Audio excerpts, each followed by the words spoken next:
नमो नमः। Hello everyone. सबसे पहले मैं ऑर्गेनाइजर्स को नमन करना मतलब धन्यवाद देना चाहता हूं। इसमें भी वैद्य मनोज शामकोर सर जिन्होंने ये ऑर्गेनाइज करने में मतलब मुझे यहाँ पे इनवाइट किया है, उनका मैं धन्यवाद व्यक्त करता हूँ। तथा जो भी ऑर्गेनाइजिंग कमेटी है आपकी इस व्याख्यान को ऑर्गेनाइज करने में, उन सबको धन्यवाद देते हुए मैं अपने व्याख्यान की शुरुआत करूँगा। सबसे पहले मैं इन छात्रों को भी धन्यवाद देना चाहता हूं, जिनके मन में जो जिज्ञासा है कुछ नया सीखने की, कुछ नया अपनाने की, जो आयुर्वेद से जुड़ा हुआ टॉपिक है फिर भी कुछ हटके है, मतलब आयुर्वेद से बाहर नहीं है, अपने बृहत्त्रयी या लघुत्त्रयी से बाहर नहीं है, लेकिन फिर भी हटके है, जो अपने आप में एक महत्व, अपने आप में एक अधिकार रखता है। ऐसे टॉपिक के ऊपर, ऐसे विषय के ऊपर सुनने की रुचि आपने रखी है, इसलिए मैं आप छात्रों का भी धन्यवाद व्यक्त करता हूं। और अब आशा करता हूं कि आपको पसंद आ जाए। मतलब एक छात्र के मन में क्या चलता है, एक छात्र क्या सोच सकता है, छात्र की दुविधा क्या रहती है, वो मैं समझ सकता हूं, क्योंकि मैं आज भी एक छात्र ही हूं। आज का एक जो विषय है औषध सेवन काल, ठीक है, इसमें 3 आते हैं, एक औषध आता है, एक सेवन आता है और एक काल आता है।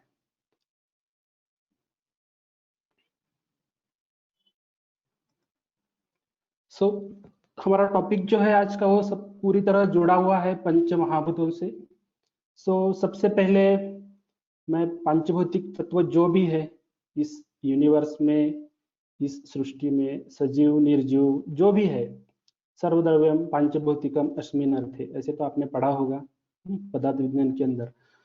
जो कुछ आजू बाजू में है, जो कुछ हमारे यूनिवर्स या सोलर सिस्टम के अंदर जो कुछ भी तत्व है, पांचभौतिक तत्व, आकाश, वायु, जल, तेज, अग्नि, इन सबको नमन करते हुए मैं अपने इस व्याख्यान नहीं कहूंगा, मैं इस वार्तालाप या फिर संभाषा की शुरुआत करूंगा। मेरे गुरुजी पंचभौतिक चिकित्सा के पायोनियर, जिन्होंने इसका आविष्कार किया, तीर्थरूप वैद्यराज आत्माराम वामन दातार शास्त्री जी, और उनके बाजू में जो है वो वैद्य शैलेश माली सर, वैद्य शैलेश माली सांगली में पंचभौतिक चिकित्सा करते हैं, जिनके जरिए मैं इस पंचभौतिक परिवार में जुड़ा हूँ। तो इन दोनों वैद्यों को नमन करते हुए इस व्याख्यान की शुरुआत करूंगा। इस व्याख्यान में एक्चुअली ये व्याख्यान नहीं है, एक शिष्यों का ग्रुप था, 3-4 शिष्य थे जो अपने गुरुजी से मिलने के लिए, गुरु पौर्णिमा जो आती है तो उस अवसर पर गुरुजी से मिलने गए थे। उनके जो गुरुजी थे, जिनके पास उन्होंने पाठ सीखा था, प्रैक्टिस की थी, अंडर प्रैक्टिस की थी, जिनके पास उन्होंने सब कुछ सीखा था, ऐसे गुरुजी के पास वो जाते हैं आशीर्वचन लेने के लिए। आशीर्वचन लेने के बाद स्वाभाविक है, हर एक शिष्य को लगता है कि गुरु की मेरे पर कृपा रहे, गुरुजी ने मुझे आज कुछ आशीर्वाद के स्वरूप में कुछ भेंट देना चाहिए, मन ही मन में सोचते रहते हैं। ये भाव जो शिष्य का रहता है वो गुरुजी पहचान जाते हैं। उन्होंने सोच लिया, मतलब उनको वो समझ में आ गया कि शिष्यों की अभिलाषा क्या है। हेलो। गुरु ने अपने शिष्यों के लिए कहा कि शिष्यों, आप औषध सेवन काल तथा अनुपान इस विषय पर ज्यादा ध्यान दीजिए, इस विषय को ज्यादा अपने चिकित्सा में समावेश कीजिए। मतलब उसका एक अलग अहम है, एक अलग अधिकार है, उसके ऊपर आप उसकी ओर ध्यान दीजिए। गुरुजी की एक बात सुनते हुए शिष्यों ने सुन तो ली, लेकिन मन ही मन में शिष्यों ने ऐसे विचार किया कि गुरुजी ने आशीर्वाद देना था तो कोई नुस्खा सुना देते, कोई फॉर्मूला बता देते, या कोई किसी संहिता का अध्याय या कुछ ऐसे पढ़ने के लिए कहा होता। क्योंकि ये जो शिष्य थे, इन्होंने जस्ट प्रैक्टिस शुरू की थी, जस्ट उनकी अपना चिकित्सालय शुरू किया था, नए नए जोश में थे। उन शिष्यों में ये एक विचार आना शुरू हो गया, वो विचार गुरुजी ने ढांप लिया। मतलब उनको ये समझ में आ गया कि शिष्यों के मन में द्विधा चल रही है। इस द्विधा को देखते हुए या फिर कुछ शिष्यों के चेहरे, मतलब उनके जो आंखें थी या ये थी, वो बोल रही थी, वो जो बोल थे वो गुरुजी ने पहचान लिए थे। तो गुरुजी ने उनको, मतलब ये शिष्य है यहाँ पर, सब एक प्रातिनिधिक तौर पर। सो ये जो शिष्य है, तो इनका ये जो रूप था, ये जो भाव थे, वो गुरुजी ने पहचान लिए थे। सो गुरुजी के मन में एक विचार आया और वो विचार उन्होंने यहाँ पे इस तरह से प्रकट किया। सो उन्होंने शिष्यों से पूछा, एक रुग्ण है, मैं अपेक्षा करता हूँ आपको सब कुछ, मतलब आयुर्वेद आपका पूरा मतलब पढ़ाई हो चुकी है एकेडमिक। सो एक, एक रुग्ण है, लक्षण है कंडू, कंडू लक्षण लेकर मेरे पास आया, मतलब आपके पास आया हुआ है। आप प्रैक्टिशनर हो और वो बाल्यावस्था की अवस्था में है, मतलब बच्चा है, छोटा बच्चा है और उसके अंदर कंडू है। तो इस बच्चे में आप कौन से काल में औषधि दो, मतलब देना चाहिए या दोगे? और एक रुग्ण है, सेम कंडू का ही लक्षण लेकर आया हुआ है लेकिन तरण्य अवस्था है। और तीसरा रुग्ण है जो वार्धक्य अवस्था के अंदर, वार्धक्य अवस्था में है और उसको भी कंडू है। तो ये तीनों रुग्णों के अंदर आपका औषध सेवन काल क्या रहेगा? ठीक है। सो ये प्रश्न सुनते ही गुरुजी ने, मतलब गुरुजी का ये प्रश्न सुनते ही वो जो स्टूडेंट्स थे, वो जो शिष्य थे, उनको मन ही मन में, मतलब उनको ऐसे लगने लगा कि अरे यार, ये तो कुछ अलग ही है, मतलब ऐसे तो हमने कभी सोचा नहीं था। उसी श्रृंखला को आगे बढ़ाते हुए गुरुजी ने और एक प्रश्न पूछा, योनि में शुक्र धारण नहीं हो रहा तो उसका औषध सेवन काल क्या होगा? शुक्रार्तव निर्मिति में दोष है तो उसका औषध सेवन काल क्या होगा? और शुक्रार्तव निष्क्रमण में दोष है तो उसका औषध सेवन काल क्या होगा? मतलब योनि में शुक्र, मतलब शुक्र और अर्तव सही मायने में तैयार हो रहे, लेकिन योनि में धारण नहीं हो रहा, एक रुग्ण है। दूसरी रुग्ण है जिसमें शुक्र आर्तव की निर्मिति में ही प्रॉब्लम है, पीसीओडी जैसी, या फिर अनओव्युलेटर साइकिल है, या फिर मतलब जो आर्तव उत्पन्न होना चाहिए था उस प्रकार से परिपूर्ण आर्तव या शुक्र की उत्पत्ति नहीं हो रही है। थर्ड वन है शुक्रार्तव निष्क्रमण, तैयार तो हो रहा है लेकिन बाहर नहीं आ रहा, इजैकुलेशन में प्रॉब्लम है। सो इनमें औषध सेवन काल क्या होगा? यह दो प्रश्न सुनते ही वो जो शिष्य थे वो नीचे बैठ गए क्लिनिक के अंदर या चिकित्सालय के अंदर। फिर गुरुजी ने पूछा, और दो रुग्ण हैं, इनमें एक रुग्ण है जिसमें वृक्कगत अश्मरी है, गविनी, मतलब जो किडनी है उसके अंदर अपर लोब, मिडल लोब या लोअर लोब में अश्मरी है। और एक रुग्ण है जिसके अंदर गविनीगत या बस्तीगत में मूत्राश्मरी, या मतलब यूरेटर के अंदर या ब्लैडर के अंदर स्टोन है। तो इसमें आप औषध सेवन काल क्या चुनोगे या किस समय में आप औषधि दोगे? ऐसे तो कभी उन शिष्यों ने, मतलब इतनी गहराई से सोचा नहीं था कि औषध सेवन काल को इस प्रकार से हम सोच सकते हैं। यह प्रश्न सुनते ही लगभग इस तरह की अवस्था हो गई थी शिष्यों की। स्वाभाविक है, सभी शिष्यों का ऐसा ही होता है जब प्रश्न पूछते हैं गुरुजी। सो लगभग इस तरह से उनके मन में विचार चल रहा था और आजू बाजू में सब चारों ओर ये औषध सेवन काल घूम रहे थे। एक बड़ा सा जो प्रश्न चिन्ह था वो उपस्थित हो चुका था। और यह प्रश्न सुनते ही यह अवस्था में वो पहुंच गए थे, मतलब प्रश्नार्थक मुद्रा हो गई थी उनकी। सो यह वार्तालाप, यह संवाद संभाषा यहाँ से शुरू हो गई। गुरु शिष्य से प्रश्न करते हैं कि औषध किसे कहते हैं, क्या है औषध, किसे कहते हैं? सो औषध क्या है? औषध है कि जिन साधनों के द्वारा रोगों के कारणभूत दोषों, जो हेतु हैं, जो दोष हैं, उनकी एवं शारीरिक विकृतियों का जो शमन किया जाता है उसे औषध कहते हैं। मतलब साधन, इट्स ए मीडियम, जिस मीडियम के द्वारा हम लोग विकृतियां दूर करते हैं, विकृतियों का शमन करते हैं और कारणभूत जो दोष हैं, जो हेतु हैं, उनका भी निराकरण करते हैं, उसे औषध कहते हैं। और ये दो हैं, एक द्रव्यभूत है और एक अद्रव्यभूत। ज्यादातर हम लोग आज द्रव्यभूत का ही यहाँ पर विचार करने वाले हैं। मतलब जो द्रव्य अंदर सेवन किया जाता है उसके बारे में हम लोग औषध सेवन काल के ऊपर मतलब शमन चिकित्सा के बारे में हम लोग यहाँ पर आज ज्यादा वार्तालाप या विचार करेंगे। तो गुरुजी ने ये अपना संधाई संभाषण शुरू कर दी थी शिष्यों। औषध कैसा होना चाहिए, मतलब उसमें क्या गुण होने चाहिए।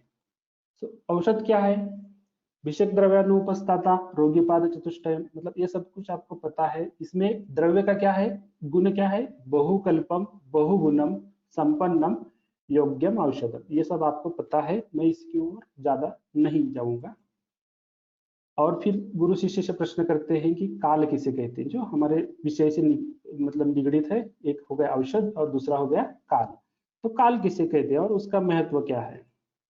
तो काल क्या है, अतीतादि व्यवहार हेतु। अतीत मतलब भूत भविष्य वर्तमान, इन कालों में जो व्यवहार हेतु होता है, जो व्यवहार के लिए होता है, उसे काल कहते हैं। कलम न लियति इति कालः, मतलब जिसका नाश नहीं होगा। और उसमें भी एक नित्य काल आता है और एक अवस्थिक काल आता है। नित्य काल क्या होता है, जो चल रहा है, डे नाइट, ये सीजन, ये सब कुछ चल रहा है, वो नित्य चलते ही रहने वाला है वो। और जो अवस्थिक काल है, जो अवस्था के अनुसार आता है, अलग अलग, मतलब अपने जो आतुर शरीर के अंदर जो अलग अलग अवस्थाएं आती हैं, तो उन अवस्थाओं का जो काल रहता है उसको अवस्थिक काल कहते हैं। तो काल का महत्व क्या है काल, काल का महत्व कहाँ पर है, मतलब सो 9 जो कारण द्रव्य बताए गए हैं उसमें काल का समावेश है। रोगों की उत्पत्ति के कारणों में चरक सूत्रस्थान अध्याय पहला, उसके अंदर एक प्रधान हेतु त्रिविध हेतुओं में काल का समावेश है। दशविध परीक्षा भाव में काल का समावेश है। संसर्गजन्य व्याधियों में काल की प्रधान हेतु होता है। द्रव्य संकलन में भी काल की अपेक्षा है और औषध निर्माण काल में भी काल की अपेक्षा है। सो काल इज वेरी इंपॉर्टेंट की फैक्टर इन अवर ट्रीटमेंट। सो काल और आहार का क्या संबंध है। रासायनिक क्रियाओं में काल के अनुसार बदलाव आते हैं। जैसे काल अगर व्यतीत होता है तो उसके अनुसार वो क्रियाएं आगे आगे जाती रहती हैं और उसके अंदर अलग अलग केमिकल्स बनना शुरू हो जाता है। सो फॉर एग्जाम्पल भोजन बनाते समय अगर नमक अंत में ही मिलाना चाहिए, अगर वो पहले से मिला देंगे तो भोजन में रुचि नहीं होगी, उसका स्वाद बिगड़ जाएगा। सो आहार और औषध अगर संयोग से उत्पन्न घटक में भी बदलाव आता है काल की अपेक्षा, अगर उसको संयोग करेंगे, मतलब यहाँ पर औषध का संयोग आहार से किस प्रकार होता है, आहार से पहले होता है, आहार के मध्य में होता है, आहार के अंत में होता है या निरन्न में होता है, तो इस काल की अपेक्षा के अनुसार उत्पन्न घटक जो भी उत्पन्न होते हैं उसमें बदलाव आता है। सो काइल इज अ इम्पोर्टेंट थिंग। फिर गुरुजी ने पूछा चिकित्सा में उसका क्या महत्व है। तो चिकित्सा में क्या है, देश काल प्रमाणानाम सात्म्यासात्मश्च एव हि सम्यक योगो अन्यथा ही ऐशाम पथ्यम अपि अन्यथा भवेत्, मतलब देश उचित होना चाहिए, काल उचित होना चाहिए, प्रमाण उचित होना चाहिए, साथ में भी अनुरूप चाहिए, तो साथ में प्रकृति के विरुद्ध चाहिए।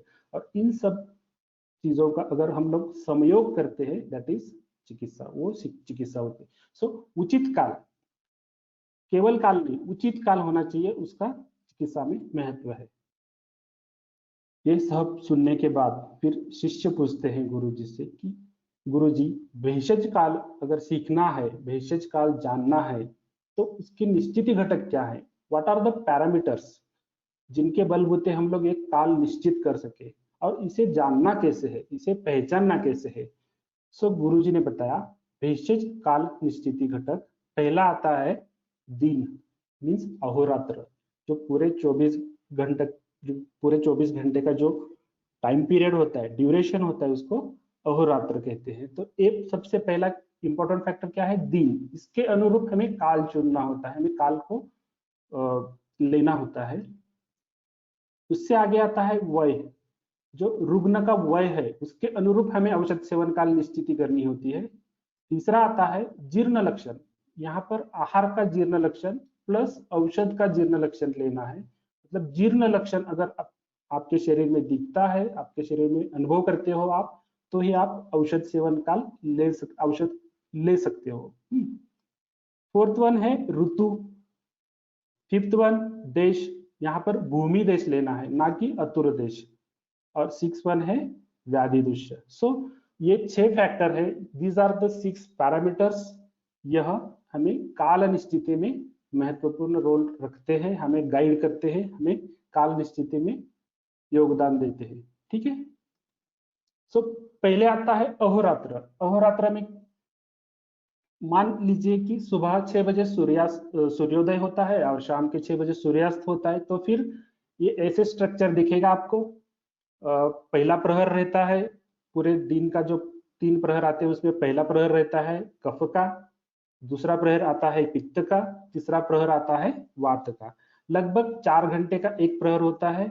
उसमें पहले प्रहर में क्या होता है, सुबह 6 से 8 पृथ्वी महाभूत का आधिक्य होता है, क्योंकि कफ के अंदर पृथ्वी और आप का संगठन होता है। कफ के अंदर क्या होता है, पृथ्वी और आप का संगठन, पृथ्वी और आप महाभूत का। पित्त में क्या होता है, पित्त में तेज, लेकिन 2 प्रकार के तेज आते हैं, एक द्रवता युक्त तेज है और एक द्रवता विरहित या द्रवता रहित तेज है। मतलब जिसके अंदर सस्नेह ज्यादा है वो द्रवता युक्त पित्त रहता है, जिसे हम अम्ल या अम्लधर्मी पित्त बोलते हैं, और जो तेज द्रवता रहित आता है उसे हम क्षारधर्मी पित्त बोलते हैं। सुबह 6 से 8 पृथ्वी महाभूत का आधिक्य है, 8 से 10 आप महाभूत का, 10 से 12 तेज महाभूत जो द्रवता युक्त होता है, 12 से 2 तेज महाभूत द्रवता रहित रहता है। और आगे जो 2 से 4 आएगा वो वायु महाभूत है, और 4 से 6 आकाश महाभूत है, जो वात का काल है, तीसरा प्रहर। ठीक है। उससे आगे आता है वय। वय में भी पंचभौतिक संगठन कैसे है, महाभूत संगठन कैसे है, तो बाल्यावस्था में कफ का आधिक्य, पृथ्वी और आप का आधिक्य रहता है। तारुण्यावस्था में पित्त दोष का आधिक्य, सो अगेन तेज द्रवता युक्त और द्रवता रहित, और वृद्धावस्था में वात का आधिक्य रहता है, वहां पर वायु और आकाश महाभूत। ऋतु, ऋतु में क्या रहता है, जो 12 महीने का जो काल रहता है उसके अंदर 6 ऋतु उत्पन्न होते हैं। सो विसर्ग काल एंड आदान काल। विसर्ग काल में कौन से ऋतु आते हैं, तो वर्षा ऋतु। वर्षा ऋतु में वात का प्रकोप, वायु और आकाश का संगठन रहता है महाभूत का। शरद में तेज महाभूत, हेमंत में आप और पृथ्वी। यह जो क्रम है, आकाश से वायु, वायु से तेज, तेज से आप से पृथ्वी, इस क्रम को निसर्गतः महाभूत उत्पत्ति क्रम बताया है। मतलब जो भी द्रव्य उत्पन्न होता है सृष्टि के अंदर, उसका जो क्रम है वो आकाश से लेके पृथ्वी तक रहता है। आकाशात वायु, वायुवात अग्नि, जो क्रम बताया है, तो दिस इज द क्रम ऑफ उत्पत्ति काल। यह उत्पन्न कर, कोई द्रव्य उत्पन्न होना है, धान्य मतलब जो धान मतलब जो अनाज उगता है, तो उसके अंदर इस क्रम से उसके अंदर डेवलपमेंट होती है। इवन छोटे बच्चों के अंदर भी डेवलपमेंट ये इसी क्रम से होती है। इसलिए छोटे बच्चों में सबसे पहले क्या होता है, उनको सुनाई देता है। उनके जो इंद्रिय रहती है, सबसे पहले क्या होता है, आकाश महाभूत का क्या है, शब्द। वो सबसे पहले सुनते हैं, उसके बाद उनको स्पर्श महसूस होता है, उसके बाद उनको क्या होता है, दिखना शुरू हो जाता है, steering towards the colourful objects. उसके बाद उन्हें टेस्ट, और सबसे आखिरी में गंध। सो दीज आर द, मतलब आकाशीय वायु तक आपकी उत्पत्ति होती रहती है। आगे वाला जो काल है आदान काल, उत्तरायण, इसमें क्या होता है, यह निसर्गतः महाभूत विलयन, मतलब जो द्रव्य उत्पन्न हुआ है उसका अगर विलयन करना है, सो विलयन कैसे होता है, पृथ्वी से लेकर आकाश तक। पृथ्वी पानी में विलित होगी, पानी तेज में, तेज वायु में, और वायु आकाश में। यस, ये दिस इज अ पैरामीटर ऋतु का। यहाँ पर पिंडित ब्रह्मांडी या लोक पुरुष साम्य सिद्धांत जो बताया गया है, वो यहाँ पर हम लोग इम्प्लीमेंट कर सकते हैं, और उसके अनुसार शरीर में बदलाव आते हैं। इसलिए वर्षा ऋतुचर्या जो बताई है ग्रंथ के अंदर, ये ऋतु के अनुसार। यहाँ पर पिंडित ब्रह्मांडी जो न्याय है, लोक पुरुष साम्य जो सिद्धांत है, वह सिद्धांत एप्लीकेबल होता है। जैसे ऋतु के अंदर बदलाव आते हैं, वैसे शरीर में बदलाव होंगे। ऋतु में अगर सर्द मौसम है तो शरीर में भी उसका इफेक्ट दिखेगा, ऋतु में अगर गर्मी है तो शरीर में भी। So these are the factors which comes under the औषध सेवन काल पैरामीटर्स। नेक्स्ट वन, देश। यहाँ पर कौन सा देश आएगा, तो भूमि देश। शारीरिक देश छोड़कर जो भी है, तो उसमें भी 3 प्रकार के देश है, अनूप देश, साधारण देश और जांगल देश। अनूप देश में ज्यादातर कफ का आधिक्य रहता है, जांगल देश में वात पित्त का आधिक्य रहता है, साधारण में लगभग समसमान, मतलब सम्यक रहता है सब कुछ। सो अगर आपको अनुपदेश का एग्जाम्पल देखना है तो कलकत्ता जैसे शहर या फिर बंगाल का जो एरिया आता है वो अनुपदेश के अंदर आएगा। जांगल देश के अंदर गुजरात से रिलेटेड जो भी है, जामनगर है, अहमदाबाद है, यहाँ की जो सिटीज है तो ये जांगल देश के अंदर आएगी। तो यहाँ पर आकाश, वायु और तेज का संगठन ज्यादा रहेगा और अनुप में पृथ्वी, आप और तेज का। ये सिर्फ आप कीप इट माइंड, आगे जाके हमको इसका एप्लीकेशन देखना है, how to apply this characters. Next one, देश में आतुर देश, मतलब आज मेरे सामने जो बैठा हुआ रुग्ण है, उसके अंदर मुझे पांचभौतिक संगठन कैसे देखना है, उसके अंदर मुझे पांच महाभूत कैसे दिखते हैं और उसके अनुरूप मुझे काल स्थिति करनी होगी। सो उसके अंदर दो है प्रधान घटक आते हैं, एक उदर परीक्षण है और एक सेकंड वन है रुग्ण लक्षण। मतलब रुग्ण आपको जो इंफॉर्मेशन देगा उसके अनुरूप आपको उसका पांचभौतिक संगठन। तो उदर परीक्षण एक पिक्युलरिटी ऑफ पांचभौतिक चिकित्सा है। पांचभौतिक चिकित्सा के अंदर इसको एक यूनिवर्सल एक्सेप्टेड टूल माना गया है। इसके आविष्कार के लिए दातार शास्त्री जी को बृहत्त्रयी रत्न अवार्ड भी दिया गया था। उन्होंने अग्नि नापना कैसे है, अग्नि का मतलब मेजरमेंट कैसे करना है, इसके शरीर में कितना अग्नि है। हाँ, तो अग्नि अगर हम लोग कैलकुलेट कर सकते हैं तो हम लोग चिकित्सा काफी आसानी से कर सकते हैं। तो और इसका आविष्कार उन्होंने किया। इसमें दर्शन, स्पर्शन और प्रश्न तीन प्रधान घटक आते हैं। दर्शन से लेफ्ट राइट जो बॉडी है उसको हम लोग सबमिट है कि नहीं, सिमेट्रिकल है कि नहीं, यह पहचान लेते हैं। देखिए ये आकाश की तन्मात्रा है, आकाश मतलब महाभूत, उसका ये ग्रंथोक्त वर्णन है। अनुनिश्रोतम शीत शब्द शत्रुच्च। यह वायु तन्मात्रा है। यह तेज, उसका कलर भी बताया गया है ग्रंथ के अंदर, रेड कलर। यद पित्तम उष्मा यो यो च शरीरम तत्संवरम तत्सर्वम अग्नेयम रूप दर्शनम। रूप यह उसका कैरेक्टर है। यह जल महाभूत है।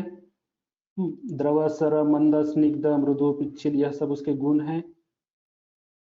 यह पृथ्वी महाभूत है। कहाँ पर आता है? नखस्ति, दंत, वेष्टन, मांस, वर्च, केश, श्मश्रु, लोम, कंडरा, यहाँ पर ये शरीर के अंदर हमको उसका परीक्षण करना होता है। यह हम लोग उदर परीक्षण में थे। This is a universal accepted tool है, यूनिवर्सल एक्सेप्टेड। और क्या होता है, इससे व्याधि की अवस्था पहचान सकते हैं हम लोग। यह टूल क्या है, इससे व्याधि की अवस्था, मतलब व्याधि पूर्वावस्था में है, प्रधान अवस्था में है, उपद्रव स्वरूप में है, पश्चात अवस्था में, रसायन कर्म कहाँ करना है। और सबसे इंपॉर्टेंट फैक्टर है यह वैद्य संवेद्य लक्षण है, न कि रुग्ण संवेद्य। रुग्ण आपके ऊपर अगर रुग्ण का ये रहा तो वो आपको जैसे चाहिए वैसे आंसरिंग कर सकता है। So this is the key factor of उदर परीक्षण। यह वैद्य को जो समझ में आता है वो ज्यादा इंपॉर्टेंट रहता है। सो दिस इज अ वैद्य संवेद्य। और साम निरामावस्था भी हमें पता चलती है इस उदर परीक्षण से। रसायन चिकित्सा कहाँ करनी है, कब से शुरू करनी है, वह हम लोग डिसाइड कर सकते हैं। चिकित्सा कब फिनिश करनी है, बंद कब करनी है चिकित्सा, मतलब रुग्ण खाते जा रहा है, वैद्य भी देते जा रहे हैं, लेकिन ऐसे नहीं चलना चाहिए। भाषा, देश, काल, इसके बियॉन्ड दैट जाकर अगर हम किसी दूसरे देश में चिकित्सा कर रहे हैं, वहां का ऋतु पता नहीं है, वहां का स्वाभाविक संगठन जो भी है वो पता नहीं है, लेकिन अगर वहां पर उदर परीक्षण करते हैं तो उस रुग्ण के अंदर महाभूत संगठन कैसे है वो पता चलेगा। और जो अनुक्त व्याधियां हैं जिसके बारे में ग्रंथ में वर्णन नहीं है, उन व्याधियों की चिकित्सा भी हम इससे कर सकते हैं। इसमें क्या होता है, ये देखिए, ये पृथ्वी महाभूत है। पृथ्वी में 5 तन्मात्रा होती है, गंध, रस, रूप, स्पर्श और शब्द। आप महाभूत, आप में 4 तन्मात्रा होती है, रस, रूप, स्पर्श, शब्द। तेज में क्या होता है, रूप, स्पर्श, शब्द। वायु में क्या होता है, स्पर्श और शब्द। और आकाश में शब्द तन्मात्रा होती है। इन पांचों महाभूतों में अगर देख जाए तो शब्द ये तन्मात्रा कॉमन है। और इस शब्द का अगर हम लोग परीक्षण करेंगे, शब्द का परीक्षण करेंगे, तो पांचों महाभूतों का परीक्षण हमसे हो जाएगा। और जो भी है सृष्टि में उत्पत्ति, वो इन 5 महाभूत से सिवा कुछ भी नहीं है। सो हम जब परीक्षण करेंगे शब्द का, दैट इज द कंप्लीट परीक्षण ऑफ दैट पर्टिकुलर पेशेंट। और इसका परीक्षण कहाँ करने बोला है, यकृत प्लेहा, क्योंकि यह रक्त के मूल स्थान है, अग्नि का स्थान है। पित्तम तो स्वेद रक्तयो, पित्त और स्वेद का आश्रय भाव है। अग्नि अग्नि का और पित्त का श्रेयसी भाव है, इसलिए रक्त का जो मूल स्थान है वहां पर हम इसका परीक्षण करते हैं। इसके लिए क्या करना पड़ता है, सुबह 6 से 8 इस टाइम में ही आपको इसका परीक्षण करना पड़ेगा। मलमूत्र का विसर्जन होना जरूरी है, कुछ भी खाना नहीं चाहिए। और इसका एक नाद कैसे होना चाहिए, मतलब लेफ्ट राइट दिखने के लिए तरीका चाहिए, दोनों बाजू में उष्ण शीत स्पर्श देखना चाहिए, स्पर्शासत्व पीड़नासत्व देखना चाहिए, दोनों बाजू में नाद। नाद मीन्स क्या है, ये अकोटन या परकशन एग्जामिनेशन है। इस एग्जाम के दौरान हम लोग आकाश का परीक्षण कर सकते हैं, इनडायरेक्टली अग्नि का परीक्षण कर सकते हैं। और नाभि जो आसमंत है उसमें, ये जो नाभि आसमंत है यहाँ पर पीड़नासत्व स्पर्शासत्व नहीं होना चाहिए। ठीक है,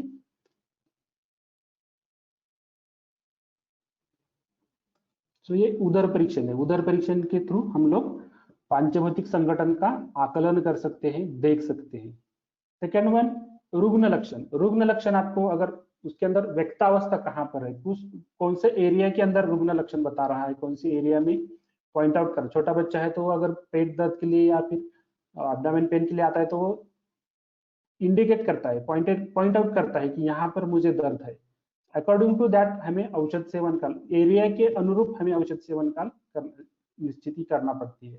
हेतु, उस रुग्ण के अंदर हेतु क्या है और व्याधि का या उस दूषित स्रोत का मूल स्थान क्या है, यह देखकर हम लोग रुग्ण को औषध सेवन सजेस्ट कर सकते हैं। इससे आगे आता है व्याधि दूष्य। व्याधि दूष्य में धातु, उपधातु और मल आते हैं। धातु में रस, रक्त, मांस, मेद, अस्थि, मज्जा, शुक्र और इनका संगठन यहाँ पर है। रस में अपबाहुल्य होता है, रक्त में अपबाहुल्य होता है, मांस में पृथ्वी और आप का आधिक्य होता है, मेद में आप और पृथ्वी का आधिक्य होता है, अस्थि में पृथ्वी, तेज और वायु का आधिक्य होता है, मज्जा के अंदर पृथ्वी और आप का आधिक्य है और शुक्र के अंदर भी पृथ्वी और आप का आधिक्य है। सो दीज आर द पंचभौतिक संगठन ऑफ धातु। उपधातु में क्या रहता है, स्तन्यरज में आप तेज है, शिरा कंडरा में पृथ्वी और वायु का आधिक्य रहता है, वसा षट त्वचा में पृथ्वी, जल और वायु का आधिक्य है, स्नायु में पृथ्वी और वायु का। मल में पुरुष के अंदर पार्थिवता ज्यादा रहती है, मूत्र में आप और तेज है और श्वेत के अंदर तेज, वायु और आकाश। यह सब कुछ आपको पता है, ऐसे कंसिडर करके हम लोग आगे जाएंगे। नेक्स्ट वन है पैरामीटर हमारा जीर्ण लक्षण। औषध सेवन काल, औषध कब सेवन करना है, जीर्ण लक्षण अगर दिखाई देता है। जीर्ण लक्षण क्या है, आहार या औषध का जीर्ण लक्षण क्या है, जीर्ण स्नियात, शुद्ध उद्गार होना चाहिए, लाघवता आनी चाहिए, मोक्ष, मोक्ष मीन्स क्या, जो भी मल रूप या जो भी बनते हैं वहां पर मल मूत्र समुचित रूप से पूरे तरीके से उसका विसर्ग होना चाहिए, मोक्ष होना चाहिए। फोर्थ वन क्या है, क्षुधा, भूख लगनी चाहिए, मतलब और खाने की इच्छा रहनी चाहिए। यह जो 4 लक्षण बताए हैं चरकाचार्य ने, सो दीज आर द जीर्ण लक्षण। यह 4 लक्षण दिखते हैं, यह 4 लक्षण आपको मिलते हैं तो आप नेक्स्ट या आगे वाला औषध सेवन काल या औषध काल दे सकते हो। मतलब किसी को अगर घृत सेवन करने के लिए कहा है और उसका जीर्ण ही नहीं हुआ है घृत, नेक्स्ट औषध दोगे क्या आप, आगे वाला औषध दोगे क्या, नहीं दोगे। तो दिस इज द पैरामीटर, जीर्ण लक्षण। औषध या आहार का जीर्णाजीर्ण आपको देखना है और फिर उसके बाद आपको औषध सेवन काल चूज करना है। सो भोज्य काल और भेषज काल, ऐसे 2 काल आते हैं। भोज्य काल 4 याम बताया है, भेषज काल 2 याम। 1 याम मतलब कितना, 1 घंटा एंड 45 मिनट्स, लगभग 1.25 घंटे। सो 2 याम मीन्स 3.5 घंटे।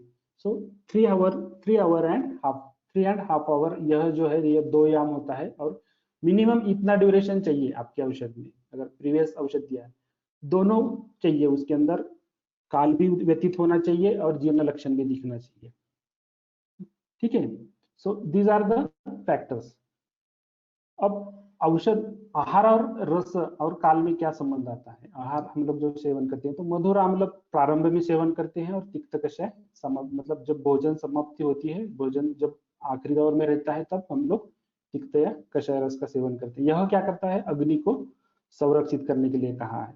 ठीक है, तो आहार में बदलाव मतलब ये जीर्ण जीर्ण लक्षण जो बताए हैं हम लोग, जो जीर्ण लक्षण देख रहे हैं उसके अंदर ही यह टॉपिक आता है। आहार में कैसे बदलाव आता है? जब हम लोग आहार सेवन करते हैं तो उसके अंदर 3 अवस्था पाक दिखते हैं।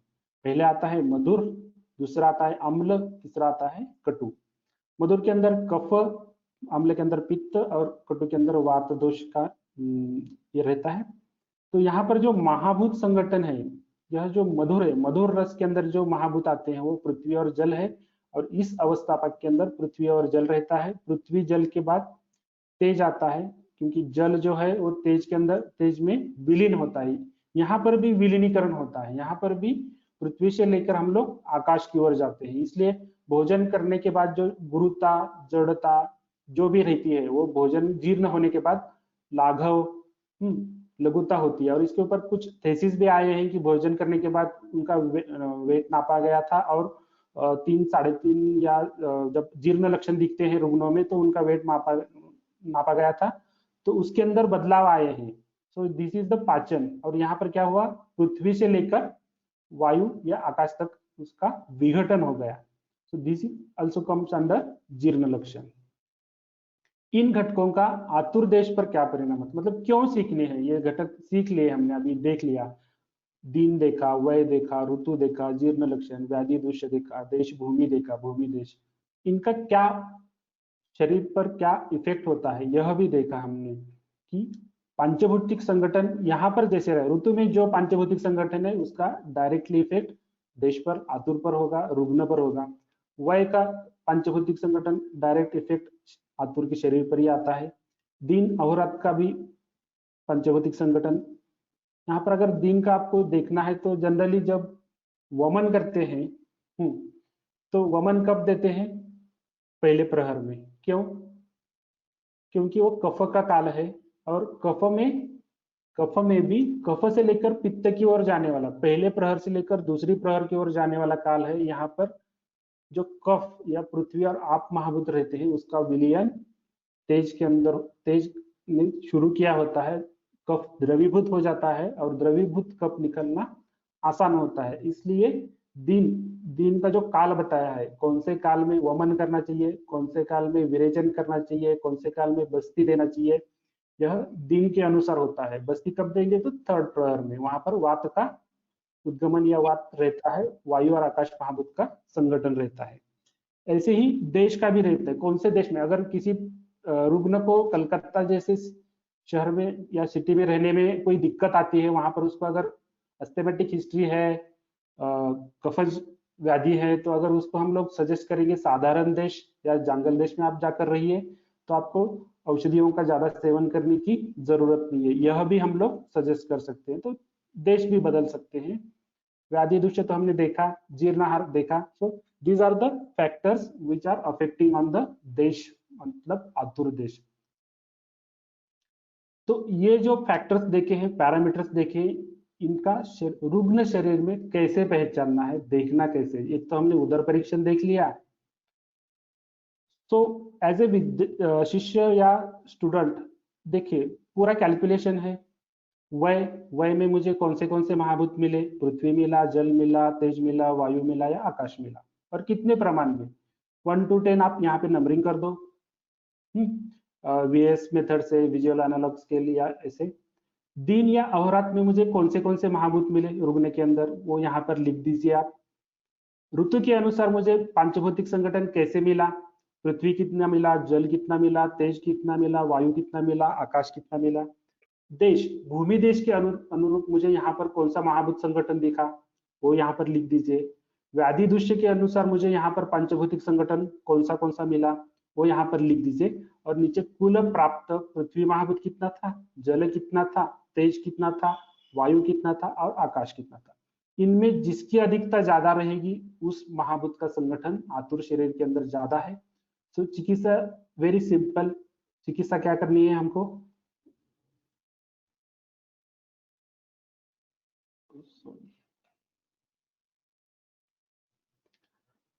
चिकित्सा क्या करनी है, इन महाभूतों में मतलब पृथ्वी और जल अगर बढ़ा हुआ है तो इस ओर जाना है, वायु आकाश की ओर। वायु और आकाश अगर बढ़ा हुआ है तो हमें पृथ्वी और जल की ओर जाना है। जस्ट बैलेंसिंग, और ये बैलेंस कौन करेगा? तेज महाभूत, जो की फैक्टर है, जो अग्नि है, साक्षात अग्नि। इसलिए अग्नि चिकित्सा, काय चिकित्सा, काय चिकित्सा क्यों कहा है? काय चिकित्सा क्यों कहा है? तो काय मीन्स अग्नि, अग्नि की चिकित्सा करते हैं हम लोग। सो तेज महाभूत इज अ की फैक्टर। यहाँ पर जो भी संगठन आपको प्राप्त होगा उस संगठन के अनुरूप आप लेफ्ट साइड जाना है या राइट साइड जाना है, यह डिसाइड कर सकते हैं। This is only simple calculation. इतना आसान, इतने आसान तरीके से पंच महाभूत का आप ज्ञान कर सकते हो और चिकित्सा भी कर सकते हो और औषध सेवन काल भी कर सकते, दे सकते हो। तो यह तेज महाभूत, इसका इनमें क्या रोल है? तो औषध, औषध सेवन काल, आहार, आहार सेवन काल, अग्नि, ये सब कुछ तेज महाभूत या अग्नि से जुड़े हुए फैक्टर्स है। हमने देखा है लेफ्ट राइट साइड जाना है तो अग्नि को या तेज महाभूत को लांग कर हमें आगे की ओर जाना पड़ता है। तो वातादि दोषों की अभिव्यक्ति भी अवस्थापाक के अनुसार हमने देखी, वहां पर भी पित्त या अग्नि का ही महत्व है। धातु उपदोषण, उनका जो पोषण होता है, धातु पोषण न्याय जो है, उनमें भी अग्नि का रोल है। वहां पर पंचभौतिक या पंचमहाभूतात्मक अग्नि, धातुअग्नि और कोष्ठाग्नि, 3 प्रकार की अग्नियों का विचार होता है। त्रिमल निर्माण तथा निष्क्रमण, इनमें भी अग्नि का रोल है। सारकिट्ट विभाजन में अग्नि का रोल है। सो यह सब कुछ जो भी है वो अग्नि पर निर्भर है आपके। और इस अग्नि का परीक्षण करने का जो आविष्कार किया है वो दातार शास्त्री जी ने किया है। सो अग्नि है तो, अग्नि है तो मुमकिन है, अगर अदरवाइज नथिंग। अग्नि नहीं है तो कुछ भी नहीं है, मतलब डेड, वो उसकी चिकित्सा नहीं कर सकते हम लोग। और ये चिकित्सा मैंने जो अभी आपको बताया, संतर्पण करना है या अपतर्पण, इस स्टेज को इस ओर लेकर आएंगे तो संतर्पण हो जाएगा, इस स्टेज को इस ओर लेकर आएंगे तो आपका अपतर्पण होगा। अवरोधजन्य संप्राप्ति है तो इसको फॉलो कीजिए, धातुक्षयजन्य संप्राप्ति है तो इसको फॉलो कीजिए। Simple thing, just calculation. तो यहाँ पर तेज महाभूत की मतलब महत्व अधिक, मतलब यह होता है, अधोरेखित होता है, या अग्नि का महत्व अधोरेखित होता है। और चिकित्सा बिल्कुल आसान हो गई यहाँ पर। आपके शरीर में, आपके रुग्ण के शरीर में कौन सा महाभूत आपको मिला, उसके अनुसार आप चिकित्सा कर दो बस। तो औषध सेवन काल का प्रयोजन क्या है? सबसे पहले है अग्नि संरक्षित करना। बढ़ा हुआ अग्नि है उसको कम कर दीजिए, कम किया हुआ, कम हुआ अग्नि है, मान्य है, उसको बढ़ा दीजिए, यह उसका प्रयोजन है। चिकित्सा करना, यह प्रयोजन है। और व्याधि मुक्ति। अगेन गुरु जी शिष्य से प्रश्न करते हैं कि ग्रंथ के अनुसार अभी औषध सेवन काल, एक्चुअल काल क्या है? अभी तक हमने एक बेस देखा उसका। संहिता के अंदर क्या आता है, संहिता के अंदर क्या है, इसके बारे में, उसके पैरामीटर्स क्या है सेवन काल के, और औषध सेवन काल क्या है, यहाँ तक हमने बेस देखा। मतलब डायरेक्ट अप्लाइड देखेंगे तो समझ में नहीं आएगा, अप्लाइड किस चीज का अप्लाइड देखना है यह भी हमें पता होना चाहिए। इसलिए मैंने अभी तक थ्योरेटिकल पार्ट लिया। हो सकता है आपको हल्का सा, थोड़ा सा बोर भी हुआ होगा, लेकिन यहाँ से आगे जो है हम लोग एक्चुअल काल के अनुसार जाएंगे। तो औषध सेवन काल क्या है? चरकाचार्य ने 10 बताए हैं, सुश्रुताचार्य ने 10 बताए हैं, वाग्भटाचार्य ने 11 बताए हैं और शारंगधर जी ने 5 बताए हैं। ये सब आपको पता है। ये इस प्रकार है, चरकाचार्य, अष्टांग हृदयकार, अष्टांग संग्रहकार, सुश्रुताचार्य और शारंगधर जी। इनके यहाँ पर मैंने रेफरेंस भी लिखे हैं, आप पढ़ सकते हो। और हम लोग आज देखेंगे वो ये पांचभौतिक वाले, ठीक है। सो वातादि प्रकार से ही औषध सेवन काल क्यों कहे गए हैं, जो यहाँ पर देखा ना हमने, प्राण काल, निशी काल, उदान काल, समान काल, इस ग्रंथों में भी आया हुआ है। तो इसके अनुसार ही प्रकार क्यों बताए हैं? पित्त की काल क्यों नहीं बताए? भ्राजक काल, रंजक काल, अवलंबक काल, तर्पक काल, ऐसे नहीं बताया। ओनली प्राण काल, उदान काल, व्यान काल। तो क्यों बताए हैं? तो पित्तम पंगु, मतलब जो गति है वो सिर्फ वात में है। जो हमारी औषधियां हैं उनको अगर ट्रैवल करना है, उनको किसी उचित स्थान की ओर लेकर जाना है, वहां पर पहुंचाना है, तो गति चाहिए। और वो गति कहाँ पर है? वात के अंदर। सो पित्तम पंगु का पम पंगु, पंगु मल धातवा वायु नाम यत्र नियंती, वो जहां भी लेकर जाएंगे वहीं पर वो पित्त और कफ दोष और या महाभूत वहीं पर जाएंगे जहां ये वात लेकर जाएगा। सो these calls are according to वात ओनली। तो वात के प्रकार, प्राण काल क्या है? प्राण काल वायु और आप का संगठन है। उसके अंदर जो तन्मात्रा या महाभूत संगठन है वो वायु प्राण का प्रकार है, इसलिए वायु तो रहना ही चाहिए, लेकिन उसके साथ अनुबंध में कौन है? आप महाभूत है। ये समझना कैसे है? देखिए हम लोग अभी जो कोविड का दौर चल रहा था तो उसके अंदर जो ऑक्सीजन दे रहे थे, तो उसके अंदर वाटर के थ्रू वो ऑक्सीजन जाना पड़ता है। अगर हमको निश्वास अन्न प्रवेशकृत यह करना है, निश्वास अन्न प्रवेशकृत, तो वहां पर आप महाभूत की। इवन अगर घर के अंदर जो एसी होता है, ओनली शीत शीत एसी, मतलब शीत गुण की अपेक्षा नहीं है, शीत के साथ वहां पर आप महाभूत जो है, आप महाभूत की, इसलिए उसके अंदर पानी यूज करते हैं, कूलर के अंदर पानी यूज करते हैं। तो जो जो भी ऑक्सीजनेटेड वायु है, ऑक्सीजन जो भी हम लोग अंदर ले रहे हैं, निश्वास अन्न कर रहे हैं, उसके अंदर आप महाभूत है। अगर आप महाभूत नहीं रहेगा तो हम लोग हवा अंदर या फिर जो भी है वो नहीं ले सकते। उसके बाद आता है उदान। उदान में क्या है? वायु का प्रकार है, इसलिए वायु महाभूत का संगठन है ही, साथ में तेज महाभूत है। जो निश्वास या फिर जो हवाई जो एयर्स, मतलब रेस्पिरेशन, हेलो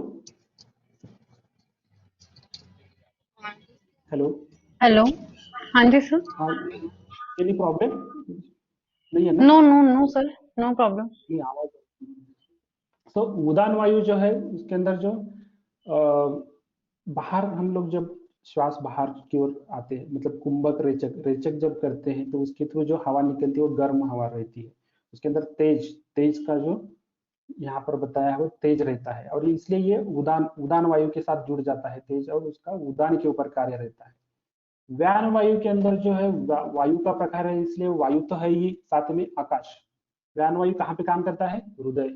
हृदय एक सबसे बड़ा आकाश है। अम्बु बैग कैसे? उसके अंदर आकाश, निर्वात अगर नहीं रहेगा तो हम लोग पंपिंग एक्शन नहीं करेंगे। वहां पे आकाश महाभूत की अप्रतिघातत्व, जिसका प्रतिघात नहीं होना चाहिए, ऐसा जो महाभूत है वो आकाश महाभूत है। अगर वो आकाश महाभूत नहीं रहेगा, इसलिए तो कोरोनरी आर्टरी में अगर आकाश की जगह कोई और चीज आती है, ब्लड क्लॉटिंग, कोलेस्ट्रॉल, हाँ एम्बोलिज्म, जो भी आता है, वहां का आकाश जो प्राकृत था उसको विकृत किसने किया? इन चीजों ने किया। सो वहां का आकाश बिगड़ गया। सो आकाश बिगड़ जाता है तो चिकित्सा, हम लोग आकाश की चिकित्सा करते हैं, आकाश नहीं है तो चिकित्सा नहीं कर सकते। इसलिए बताया यत्र संग ख वैगुण्यात। ख मीन्स क्या है? आकाश। जहां पर आकाश का वैगुण्य होता है, जहां पर आकाश बिगड़ता है वहां व्याधि होती है। यत्र संग ख वैगुण्यात व्याधि तत्रोपजायत। जहां आकाश का बिगड़ जाता है वहां व्याधि होता है। So akash is the key factor in treatment, key factor in diagnosis, key factor in औषध सेवन का। नेक्स्ट वन है समान वायु। वायु का प्रकार है इसलिए वायु है। और जो मुंचती समान वायु क्या है? पाचन की ओर ज्यादा, जहां पर सारकेट विभाजन होता है, जहां पर अग्नि का कार्य होता है, जहां पर जो अन्न सेवन किया होता है उसके अंदर जो मुंचती, अन्नम गृहणाति, मुंचती, पचती, विवेचेती, ये सब कुछ जो है उसके लिए क्या रहता है? अधिक गति की अपेक्षा है यहाँ पर। इसलिए वायु को वायु का ही अनुबंध हुआ है वायु। और अपान, अपान में क्या है? वायु का प्रकार है इसलिए वायु महाभूत का संगठन है ही, साथ में पृथ्वी, मतलब गर्भ निष्क्रमण क्रिया, हाँ शुक्रार्तव जो भी है, लेकिन continuously these process are going on, ऐसे होता है क्या? नहीं, विशिष्ट काल तक, मतलब एक सर्टन टाइम लिमिट तक उसको होल्ड करके रखना है और उसके बाद उसका निर्गमन करना है। मतलब यूरिन 1 आवर 1.5 आवर तक उसको होल्ड करके रखना है, फिर उसका निर्गमन करना है, निष्क्रमण करना है। स्टूल या मल है उसको पूरे होल डे उसको होल्ड, मतलब पकड़ कर रखना है और बाद में उसका निष्क्रमण करना है। अगर ये नहीं होता है तो द्रवमल की जैसी अवस्था आ जाएगी, या फिर मूत्र जो है शैया मूत्रता या ऐसी जो है व्याधि। यहाँ पर पृथ्वी महाभूत अगर अपान के अंदर का कम होता है तो फिर ये प्रीमेच्योर इजैकुलेशन, शैया मूत्रता, ब्लैडर टोन जो भी है वो कम हो जाना, ऐसी व्याधियां जो है वो दिखती है। सो गर्भ को भी 9 महीने तक उसको होल्ड करके पकड़ कर रखना है और 9 महीने के बाद ही उसका निष्क्रमण करना है। ये जो क्रिया है यहाँ पर पृथ्वी का रोल है, पृथ्वी का अधिकार है। तो आई होप ये आपको समझ में आया होगा। ये वात दोष है, ये प्राण उदान, वहां पर कौन से महाभूत का अनुबंध है, और ये वायु के साथ जब जुड़ जाते हैं तो इस प्रकार से 5 वात के प्रकार आपको दिखेंगे। सो आज जो हम यहाँ पर देखेंगे ये पांचभौतिक पद्धति के अंदर जो वर्णित औषध सेवन काल है, इसके ऊपर चर्चा करने की। फिर प्रश्न आया शिष्यों का, गुरुजी पांचभौतिक पद्धति औषध सेवन काल क्यों सीखना है? यह तो संध्या संभाषा अपनी चरम सीमा पर चल चुकी थी। तो पंचभौतिक औषध सेवन काल क्या है? सबसे पहले आता है प्रातः 6, सुबह 6 बजे का जो काल होता है वहां पर औषध सेवन करने के लिए कहा है दातार शास्त्री जी ने। सायं 6 का एक काल बताया है, प्रातः 10 या सुबह 10 का एक काल बताया है, मध्याह्न 2, दोपहर में 2 बजे का एक काल बताया है, और इसके अलावा जो 5 वायु के 5 काल हैं, प्राण, उदान, व्यान, समान, अपान, यह बताए हैं, और निशा काल या स्वप्न काल और मुर्मु, ये ऐसे पांचभौतिक के काल बताए। तो यही क्यों सीखना है, पांचभौतिक ही क्यों सीखना है? सो जो लॉजिकल रीजनिंग है बिहाइंड द औषध सेवन काल, प्रातः 6, उसके पीछे जो लॉजिकल रीजनिंग है, क्यों क्यों देना है औषध प्रातः 6 पर? सुबह में कोई उठता भी नहीं है 6 बजे, तो वहां पर क्यों देना है, और इसके पीछे क्या रीजन है, और उसका उपयोग, उसका व्याधि पर, उसके शरीर पर क्या उपयोग होगा, यह हम लोग यहाँ पर आज देखेंगे। तो सबसे पहले आता है प्रातः 6, इसको आप निरन्न काल भी बोल सकते हो, अभक्त काल भी बोल सकते हो। तो यहाँ पर क्या होता है, नैसर्गिक दोष संगठन अगर देखेंगे तो रात्रि का तीसरा प्रहर और दिन का पहला प्रहर, सो इन 2 कालों का यह संधि काल है। क्या है? दोष संधि काल है, रात्रि का तीसरा प्रहर और दिन का पहला प्रहर। दिन का पहला प्रहर कफ का होता है और रात्रि का तीसरा प्रहर वात का होता है, जो हमने अभी पिछली स्लाइड्स में देखा है। संधि काल, संधि काल मतलब क्या है? व्हाट इज संधि काल? ऋतु संधि होता है, दोष संधि होता है, महाभूत संधि होता है। तो ये संधि काल क्या है? तो संधि काल मतलब वो एक खवैगुण्य के जैसी अवस्था होती है।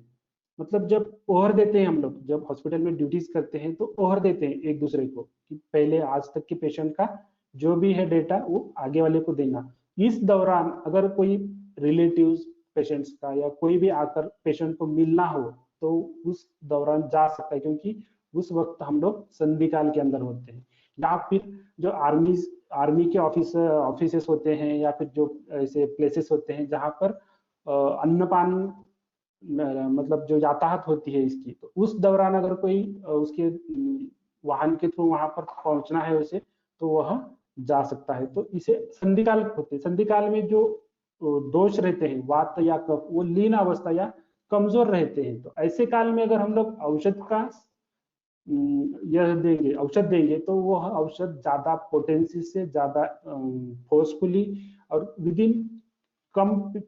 इन टाइम, मतलब कम से कम समय में, कम से कम डोज में उस पर ज्यादा अच्छे से फायदेमंद हो सकता है। इसलिए ऐसे संधि काल पर औषध सेवन करने के लिए कहा है, जो वात और कफ या फिर पृथ्वी और आपका यहाँ पर संगठन ज्यादा रहता है।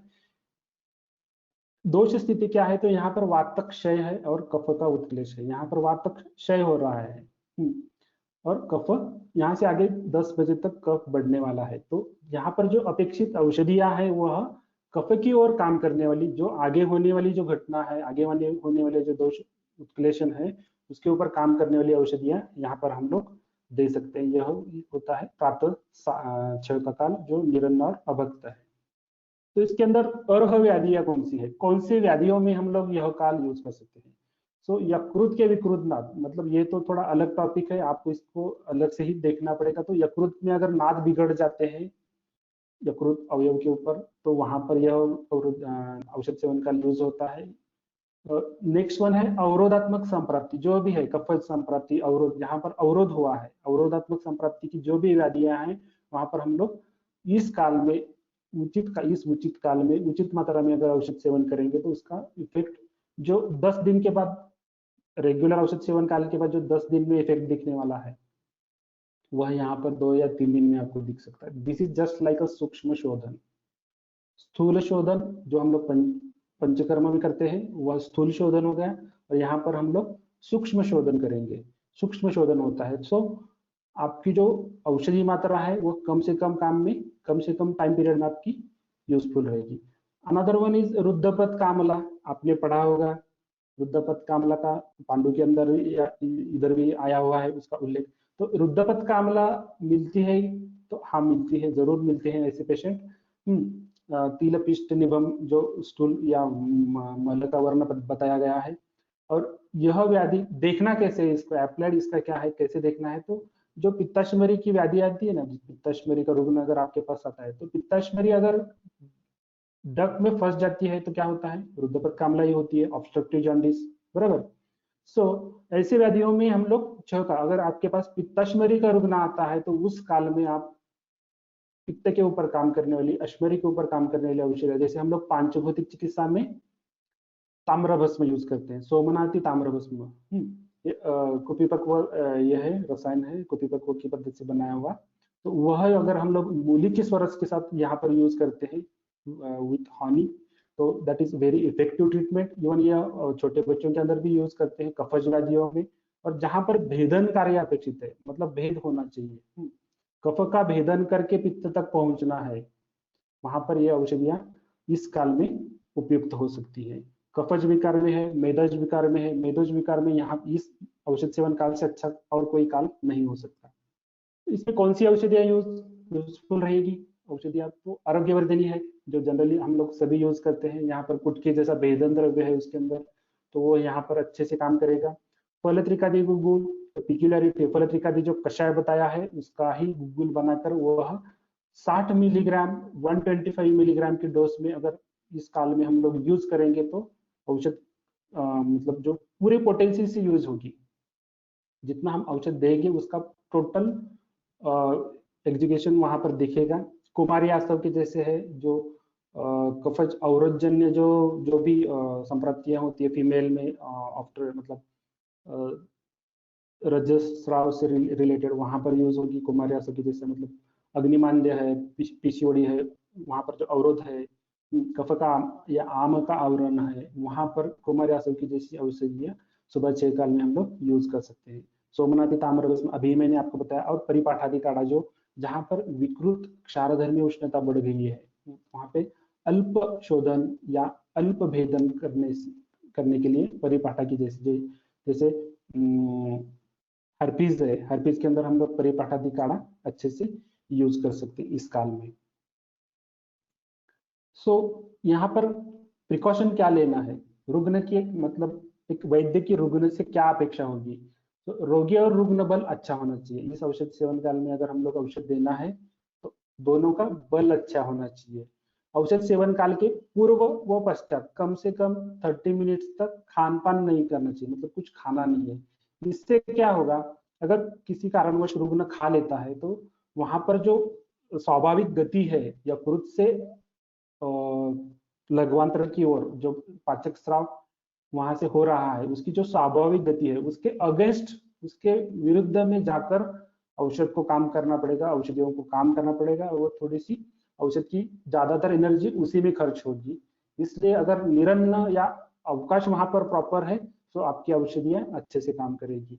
मलमूत्र निर्हरण आवश्यक है इस काल में, अगर हमको औषध देना है तो मल और मूत्र का निहरण, इससे भी आकाश वहां पे प्राकृत रहेगा, स्रोत का श्रवण प्राकृत रहेगा, और श्रवण प्राकृत रहेगा तो उसके अंदर जो अग्नि है स्राव में, उस अग्नि की मदद से हम लोग हमारे औषधियों को अलग अलग जगह पर पहुंचा सकते हैं और उसका कार्य, अपेक्षित कार्य हमको दिखेगा।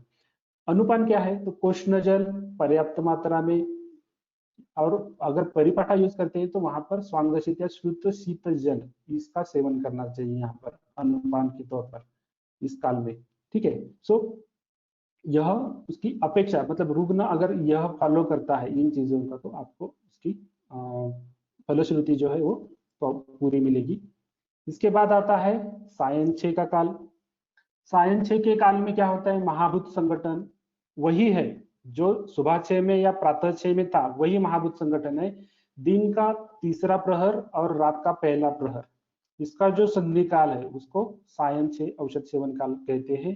यहाँ पर भी महाभूत संगठन जो है पृथ्वी और आपका ही है, यहाँ से आगे कफ का उत्क्लेश ही होने वाला है और वात का क्षय ही रहेगा। लेकिन दिन भर की जो यातायात होती है, दिन भर का जो टीयर एंड वेयर मैकेनिज्म है, हम लोग जो भी कुछ 7 घंटा 8 घंटा कुछ काम करते हैं, उसकी वजह से जो स्वाभाविक वात बढ़ना अपेक्षित है, स्वाभाविक, सो वह बढ़ा हुआ रहता है इस काल में। इसलिए यहाँ पर वात का क्षय या वात रहेगा ही एज कंपेयर टू प्रातः छः। ठीक है। सायं छ में कौन सी औषधियां दे सकते हैं? तो यकृत के विकृत नाद, यह नाद परीक्षा में आएगा। अवरोधात्मक संपत्ति, यहाँ पर वात का अवरोध रहेगा। जो सुबह 6 या प्रातः 6 का जो काल था वहां पर कफ का अवरोध रहता है, यहाँ पर स्वाभाविक मतलब यातायात या टीयर एंड वियर की वजह से जो वात बढ़ेगा उसका अवरोध रहेगा। यहाँ पर भी रुद्ध कामला में हम लोग औषधियां दे सकते हैं। पित्ताशमरी के रोगी में यहाँ पर भी औषधियां दे सकते हैं।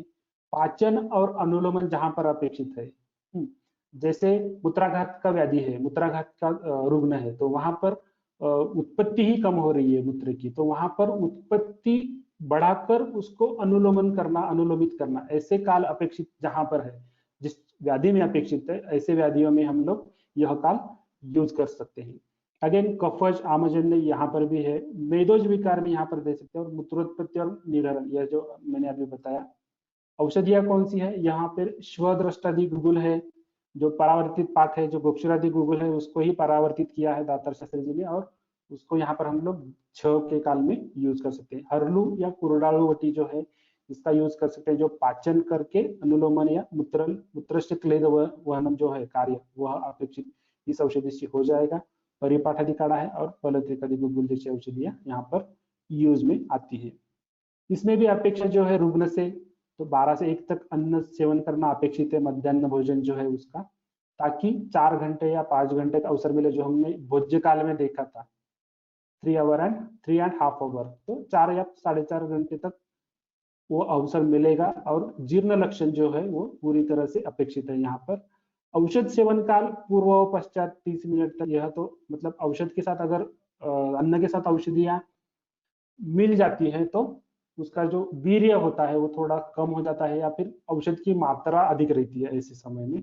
इसलिए हम लोग पेशेंट से हमें बताना चाहिए कि ये काल जो है 30 मिनट भोजन से पूर्व और 30 मिनट औषध सेवन काल से पूर्व और पश्चात में कुछ सेवन नहीं करना है। यहाँ पर भी मूत्र निर्हरण आवश्यक है। मल का मतलब स्वाभाविक नहीं है, यह मल यहाँ पर भी होना, सो मूत्र निर्हरण तो आवश्यक है। मूत्र निर्हरण करके आप यहाँ इस काल पर औषध सेवन कर सकते हैं। और इसका मैंने अभी बताया आपको, आकाश का अवकाश मुख से गुदा तक प्राकृत होना चाहिए ताकि स्त्राव अच्छे से हो सके। सो भेद क्या है दोनों में? सुबह प्रातः 6 और सायं 6, इन दोनों कालों में मतलब सुबह 6 में कौन सी व्याधियों पर औषधि देनी चाहिए और शाम में।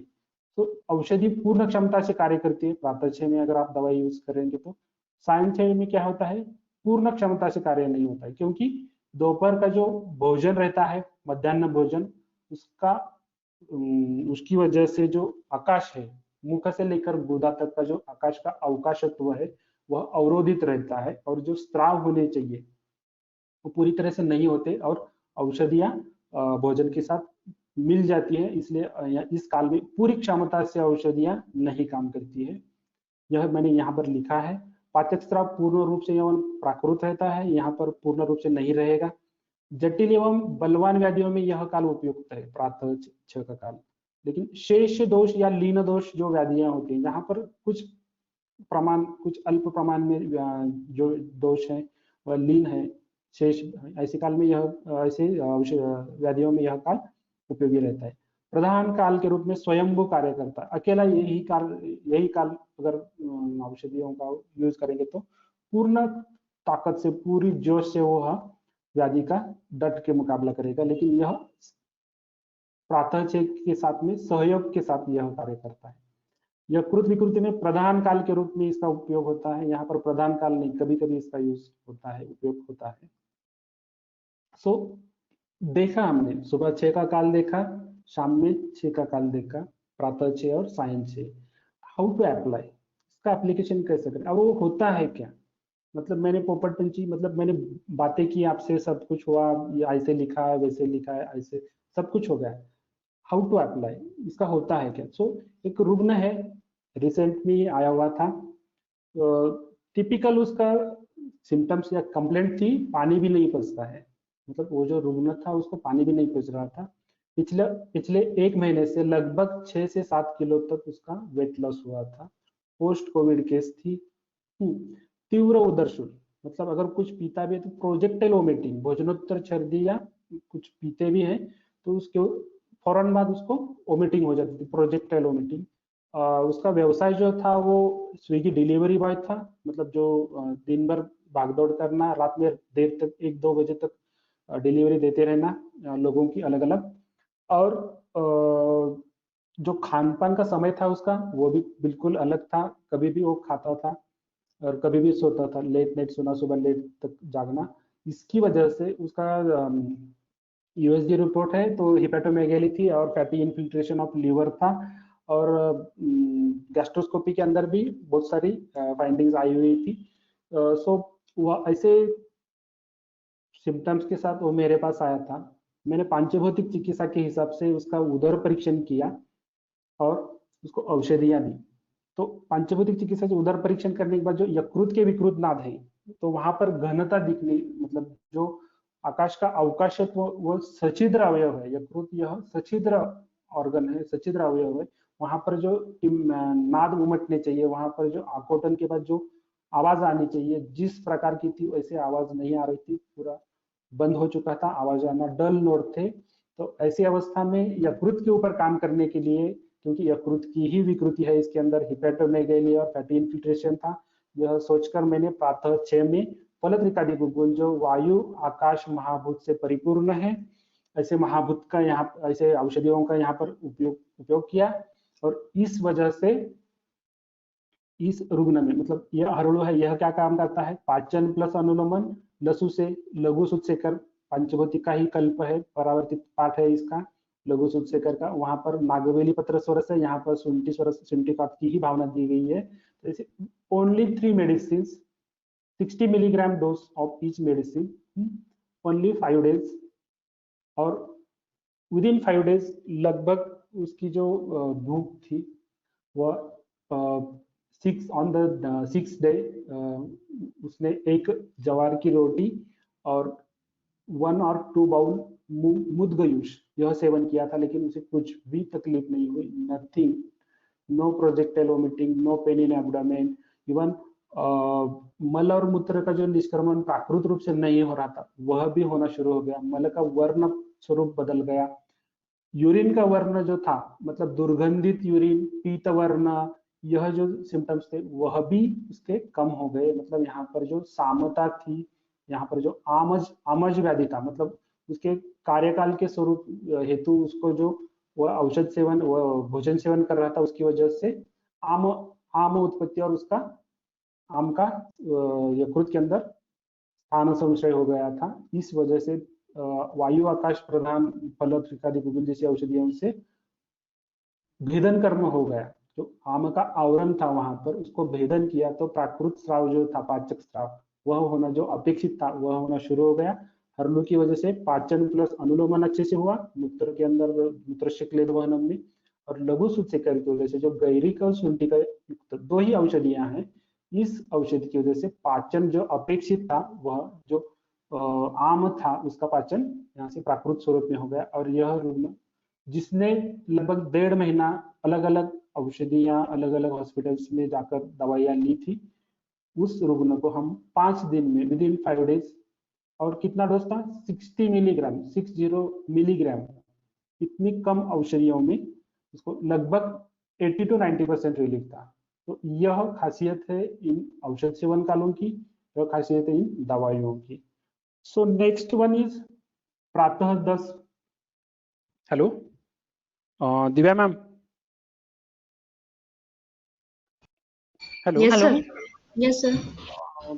कितने समय तक हम लोग बात कर सकते हैं? सर 5 तक ले सकते हैं हम लोग। अच्छा, और लेकिन कोई बोर तो नहीं हो रहा ना, मतलब वैसे कुछ? No sir, no sir, you can continue. Okay, ठीक है। सो नेक्स्ट वन इज प्रातः 10 काल, सुबह 10 का जो काल होता है, यहाँ पर क्या होता है, जो दिन का पहला प्रहर और दूसरा प्रहर इसका संधि काल है कफ और पित्त का।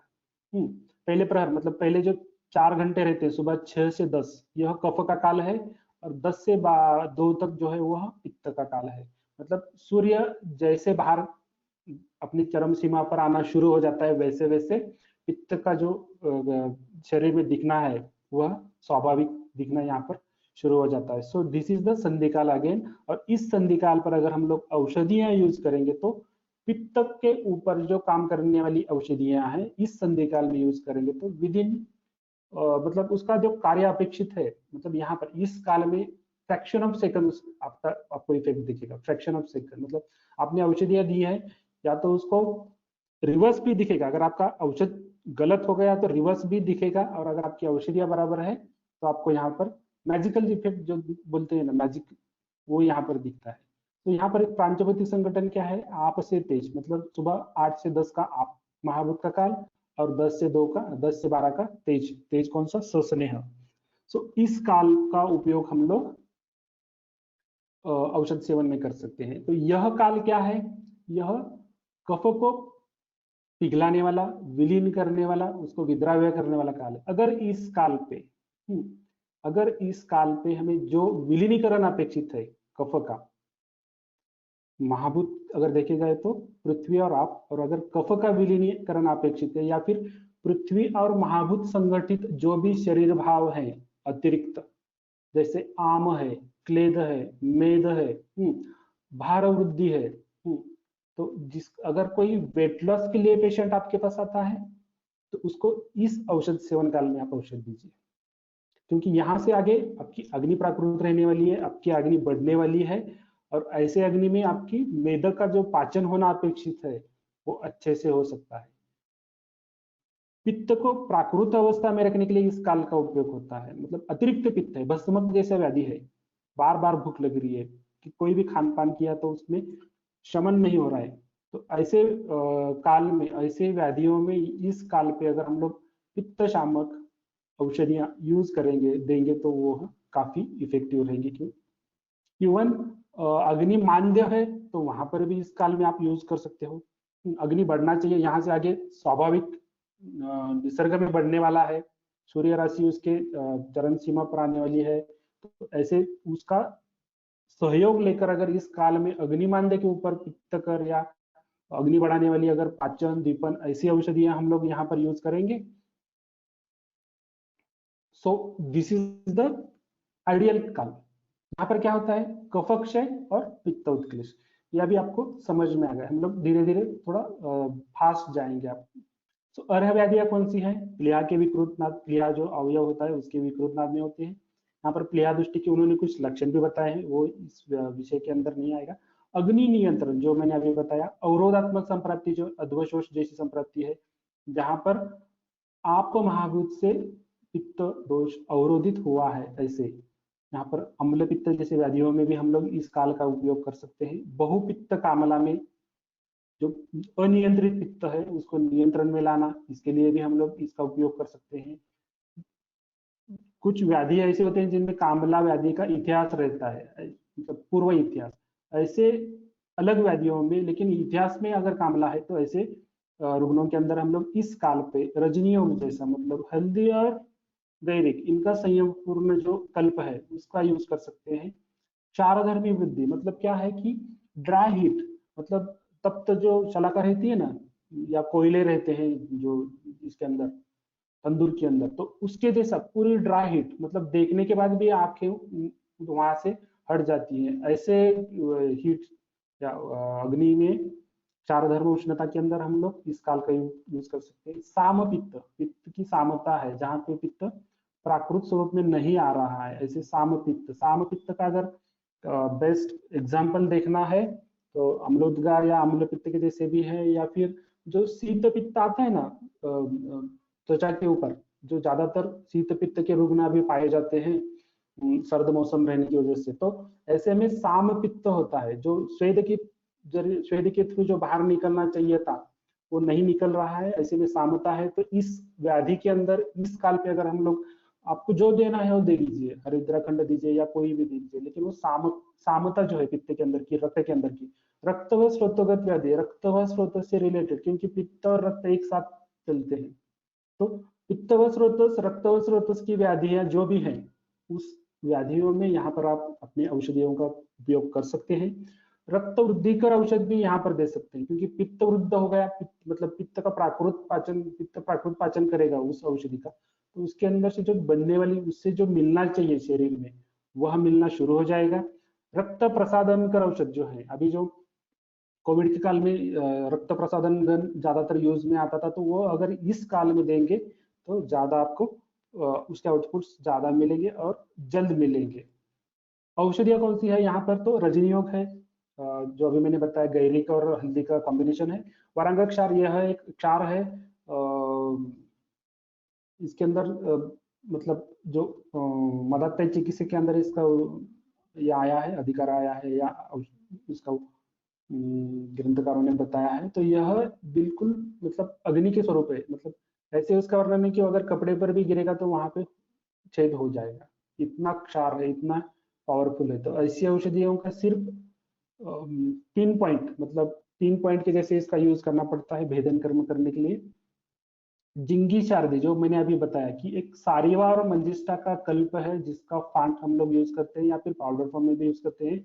सो दीज आर द रक्त वृद्धिकर, रक्त प्रसादन औषधियां। यह रक्त वृद्धिकर या रक्त प्रसादन करने वाली औषधि है, सारीवा और मंजिष्ठा सबको पता है। तो वह अगर इस काल में यूज करते हैं तो रक्त वृद्धिकर, पांडु जैसी चिकित्सा, मतलब पांडु की चिकित्सा में, या फिर जहाँ पे रक्ताल्पता के रुग्ण आपके पास आते हैं, तो वहां पर आप इसका यूज कर सकते हैं। स्वर्ण गैरिक, जो गैरिक आता है साक्षात पृथ्वी है, तो उसका अगर घी के साथ या मक्खन के साथ यूज करेंगे तो जो भस्मक जैसी व्याधियां हैं उसमें इसका इस्तेमाल या यूज कर सकते हो।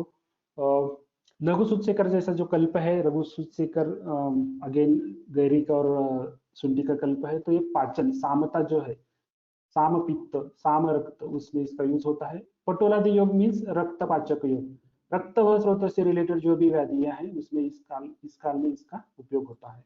तो इसके अंदर अपेक्षा क्या है रुग्ण से, तो अल्प उपहार 1 घंटा पूर्व तक अपेक्षित है। जो नाश्ता या ब्रेकफास्ट होता है, तो वह 1 घंटा पूर्व तक, मतलब लगभग 9 से पूर्व नाश्ता या ये होना अपेक्षित है, ताकि अवकाश मिल सके यहाँ पर। औषध सेवन काल के पूर्व पश्चात 1 घंटे तक खान पान नहीं करना है।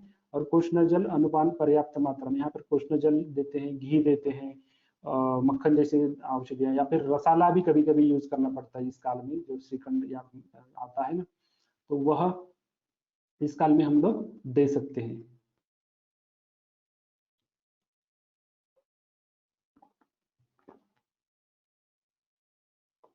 यह एक रुग्ण था, मैं आपको बोर नहीं होना चाहिए इसलिए हल्के हल्के केसेस यहाँ पे दिखा रहा हूँ। इसको सर्वाइकल जो रीजन था, कान के नीचे बिल्कुल स्वेलिंग था, पेनफुल था, जॉ भी नहीं ओपन कर सकता था, टेम्परेचर भी था काफी सारा।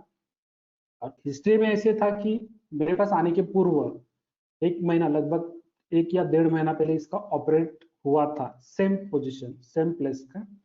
और ऑपरेशन के बाद लगभग 15 या 20 दिन के बाद फौरन सेम स्वेलिंग सेम प्लेस शुरू हो गया।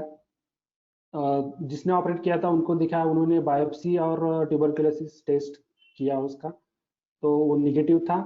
और एंटीबायोटिक्स और इसके ऊपर उसका लगभग, मतलब ऐसे ही चल रहा था, सिर्फ दिन जा रहे थे या फिर उसको कुछ कम नहीं हो रहा था कंप्लीट।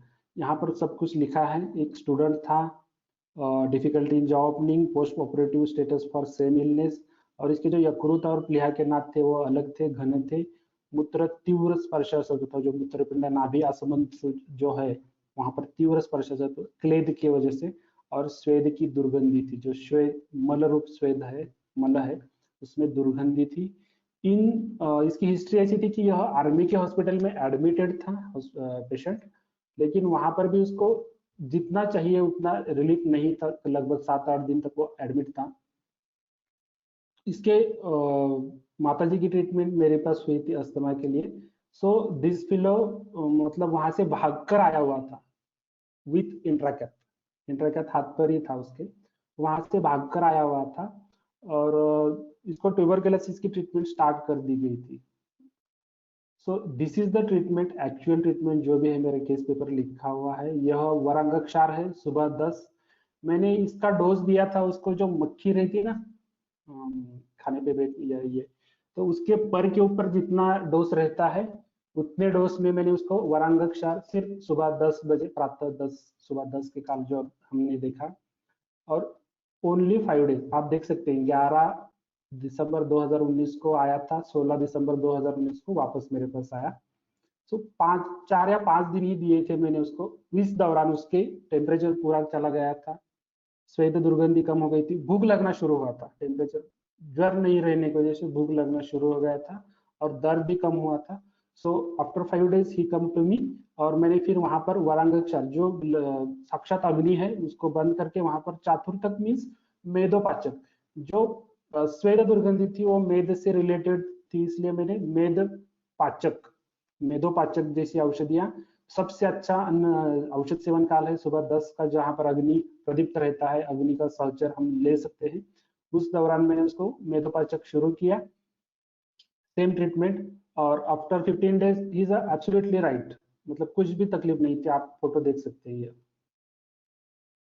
तो मतलब जैसे ये देखिए यहाँ पे 11 दिसंबर का आया था और 1 जनवरी को एब्सोल्युटली राइट, कुछ भी नहीं है अभी तक, उसको कुछ भी तकलीफ नहीं है।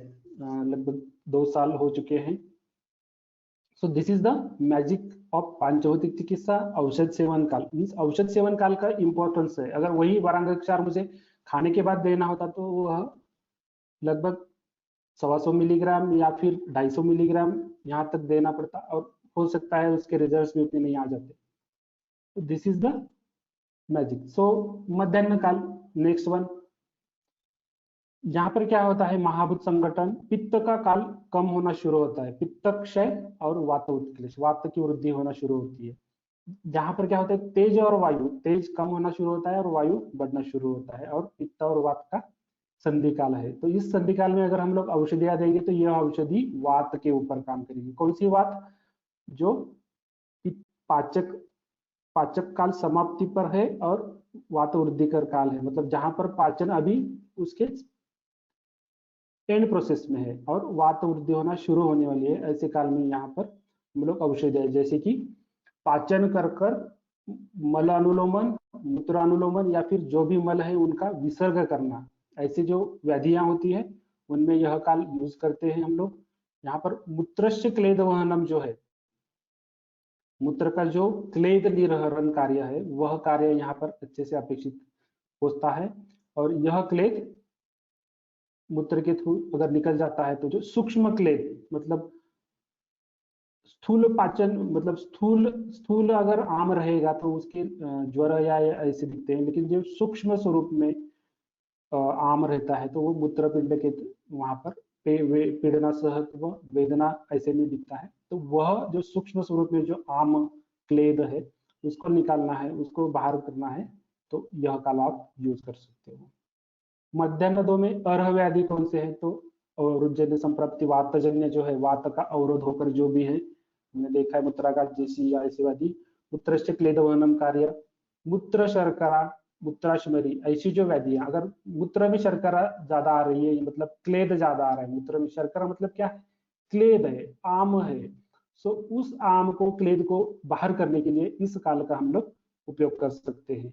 साम मल पाचन व अनुलोम कार्य अपेक्षित है, मतलब जहां पर मल 2-3 बार जाना पड़ रहा है मल प्रवृत्ति के लिए, फिर भी सम्यक नहीं हो रहा है, समाधान नहीं, मतलब उसका जो अपेक्षित मल बाहर निकलना चाहिए वह नहीं निकल रहा है, वह बांध कर नहीं हो रही है, मल संगठित नहीं है, द्रव मल है, ऐसे में इस काल का उपयोग कर सकते हैं। और सिर्फ पाचन नहीं है तो उसके साथ अनुलोमन भी कार्य अपेक्षित है, तो ऐसे व्याधियों में हम लोग मध्याह्न 2 का काल यूज कर सकते हैं।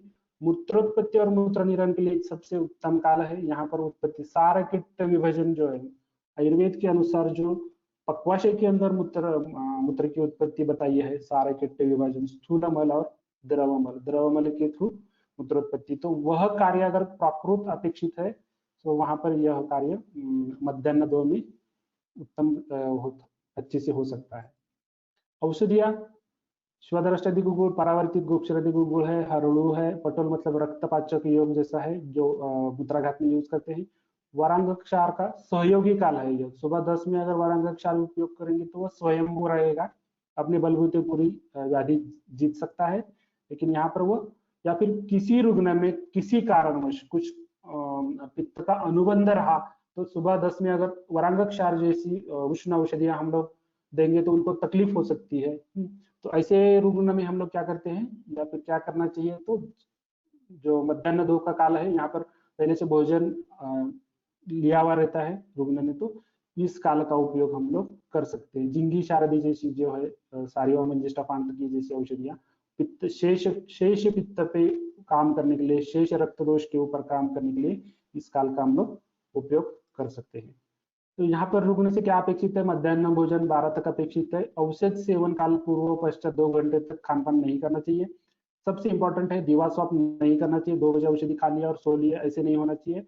और धान्य फांट जैसी जो अनुपान है, धान्य फांट, तो उसका धान्य आपको पता होगा, धान्य फांट का अनुपान यहाँ पर्याप्त मात्रा में अगर उचित स्थान पर आपको वह औषध पहुंचानी है तो अनुपान की आवश्यकता रहेगी।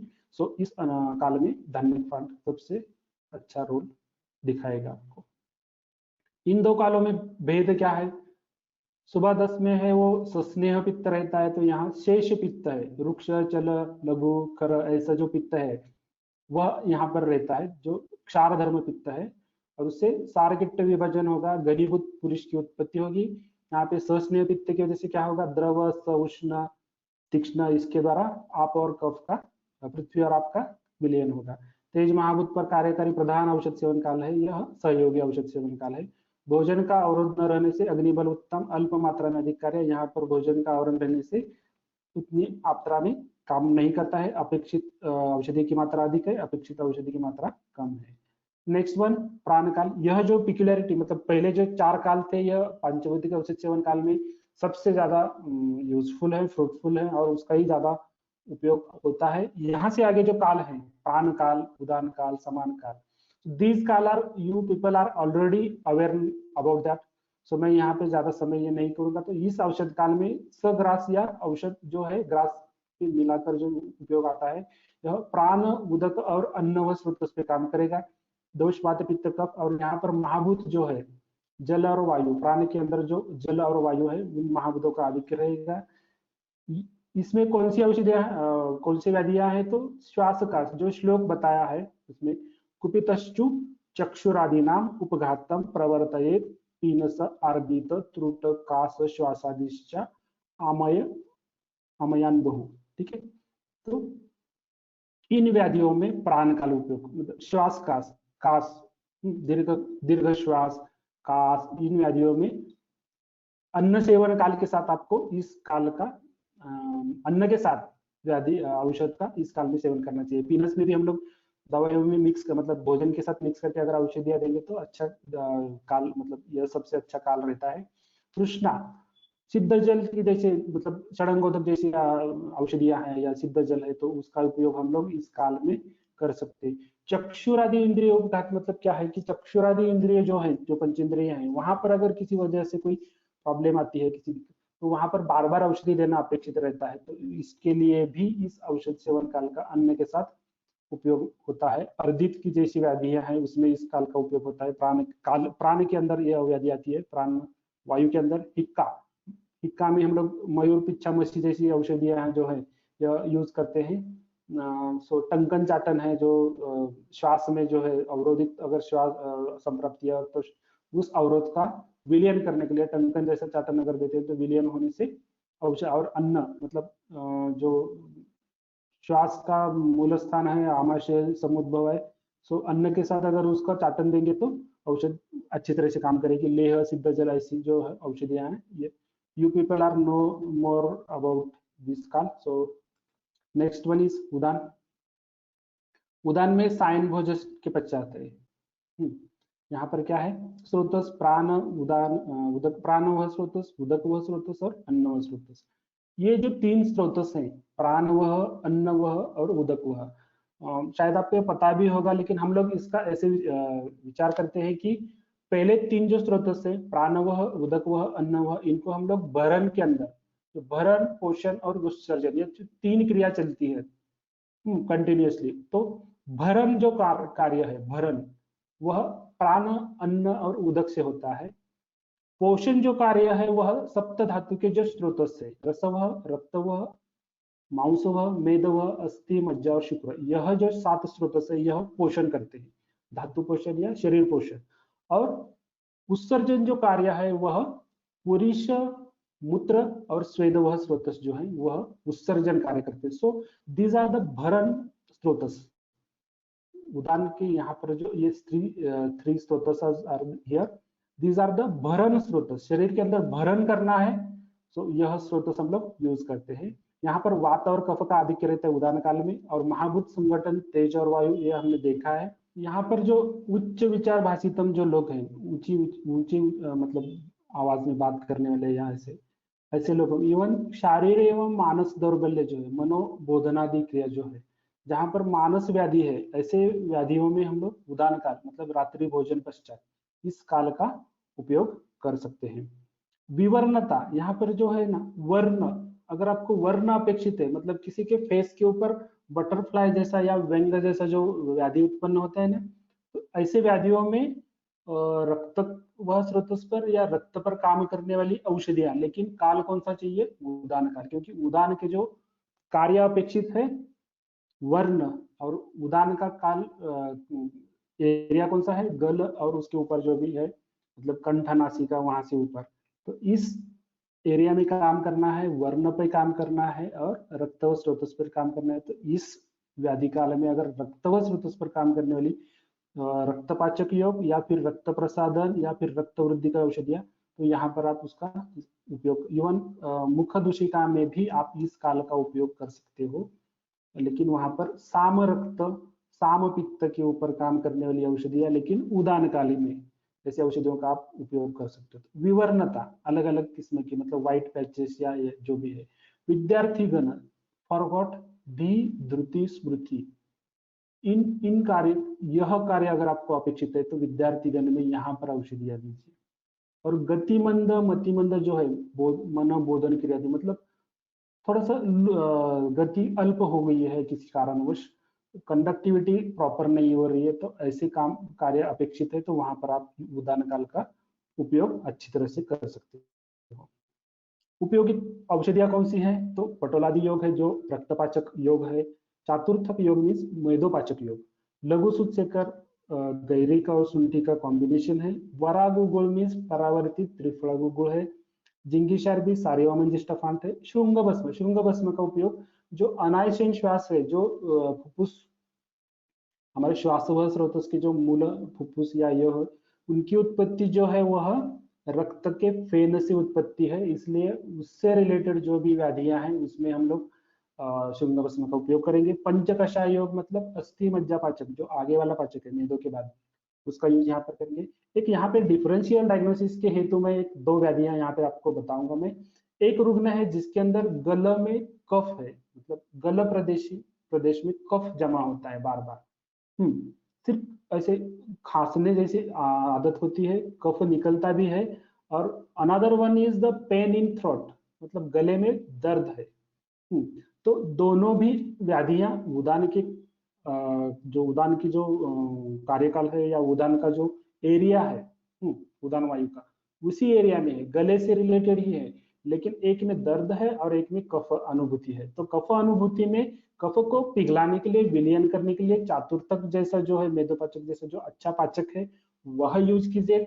और जहां पे पेन है, sore throat pain, mast cell से रिलेटेड जो इन्फ्लेमेटरी डिसीज या जो भी है, तो वहां पर रक्तपाचक यूज कीजिए, क्योंकि जो फुफ्फुस है, जो वहां से जुड़ने वाला जो पार्ट है आपका, तो वह रक्तवाह स्रोत, मतलब फुफ्फुस की उत्पत्ति जो है वो रक्त के फेन से बताई है। हाँ, तो अगर फेन प्रॉपर एक्चुअल सम्यक रूप में आना है तो रक्त धातु अच्छा चाहिए, तो वहां पे रक्त धातु पे काम करने वाला रक्तपाचक योग देंगे उदान काल पे, तो आपको विद इन 2 डोसेस या 1 to 2 डोसेस आपको रिलीफ मिलेगा।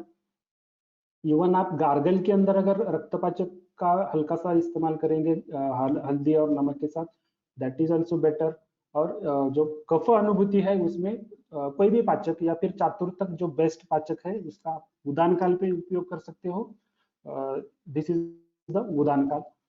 नेक्स्ट वन इज अ व्यान काल, आकाश महाभूत से रिलेटेड है। मध्याह्न भोजन पश्चात, जो दोपहर का भोजन खाते हो उसके पश्चात जो काल होता है उसको व्यान काल कहते हैं।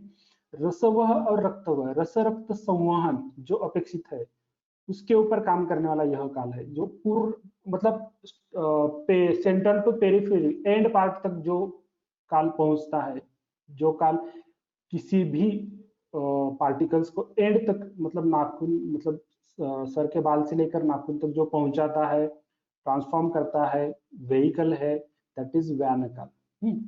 व्यान और प्राण काल, यह दोनों भी काल पर जो वात काल है या वात दोष है, व्यान और प्राण, यह एंड पार्ट तक पहुंचते हैं बॉडी की। So these are the two main काल। इसमें क्या होता है व्यान काल में, तो वात पित्त तीनों दोषों में मतलब रस रक्त में तीनों दोषों का अनुभव ये रहता है। और महाभूत संगठन अगर आप देखेंगे तो आकाश और वायु, यहाँ पर आकाश वेरी इंपॉर्टेंट फैक्टर, मैंने लास्ट अभी थोड़ी देर पहले आपको बताया कि आकाश नहीं है, अगर अम्बु बैग नहीं है, प्रॉपर फंक्शनिंग नहीं हो रहा है, स्रोतस मतलब वहां पे आकाश का अवकाश प्राकृत अप्रतिघात नहीं है, तो वहां पे दिक्कत आ सकती है रसरक्त संवहन में। और रसरक्त नहीं है तो कुछ भी नहीं है, ठीक है। सो व्यान काल में क्या होता है, व्यानो हृदि अवस्थितः कृष्ण देहचरः शीघ्रतर गति प्रसारण आकुंचनो उत्क्षेप अवक्षेपनम निमेशोन्मेषः। यह जो क्रिया अपेक्षित है, मतलब सार्वदेहिक व्याधि जैसे कुष्ठ है, ज्वर है, ऐसे व्याधियों में व्यानो हृदि अवस्थित कृष्ण देहचर, पूरी देह में संचार करने वाला, ऐसा कौन है, व्यान काल है। सो सार्वदेहिक व्याधियों में यह काल यूज होता है। जीर्ण व्याधि पश्चात रसायन कर्म, जो कोई पेशेंट है जो जीर्ण व्याधियों से बाहर आया हुआ है, वहां पर वातातापिक नॉट पुट्टी प्रावेशिक रसायन, वातातापिक रसायन जैसा कार्य अपेक्षित है। सो वहां पर आपको व्यान काल का सेवन करना, व्यान काल के ऊपर औषधियां सेवन करनी चाहिए। अकुंचन प्रसारण विकृति, जहां पर विस्फारण और प्रसारण मतलब जो स्पिंक्टर्स है अलग अलग टाइप के बॉडी में, उन स्पिंक्टर्स के ऊपर आपको कार्य करना है, दैट इज व्यान काल। अलग अलग स्पिंक्टर्स जो भी है शरीर के अंदर, उन स्पिंक्टर के ऊपर अगर आपको काम करना है, दैट इज व्यान काल। औषधियां आप अपने मन से चूज कर सकते हो। हृदय संबंधित शारीर और मानस व्याधियां जो भी है हृदय से रिलेटेड, हृदय अवसाद या ऐसे जो भी है शारीर और मानस व्याधियों में आप इस काल का उपयोग कर सकते हो। रस रक्त स्रोतो विकृति जन्य व्याधियां जैसे ज्वर है, आमज व्याधि है, यहाँ पर भी आप इसका यूज कर सकते हो।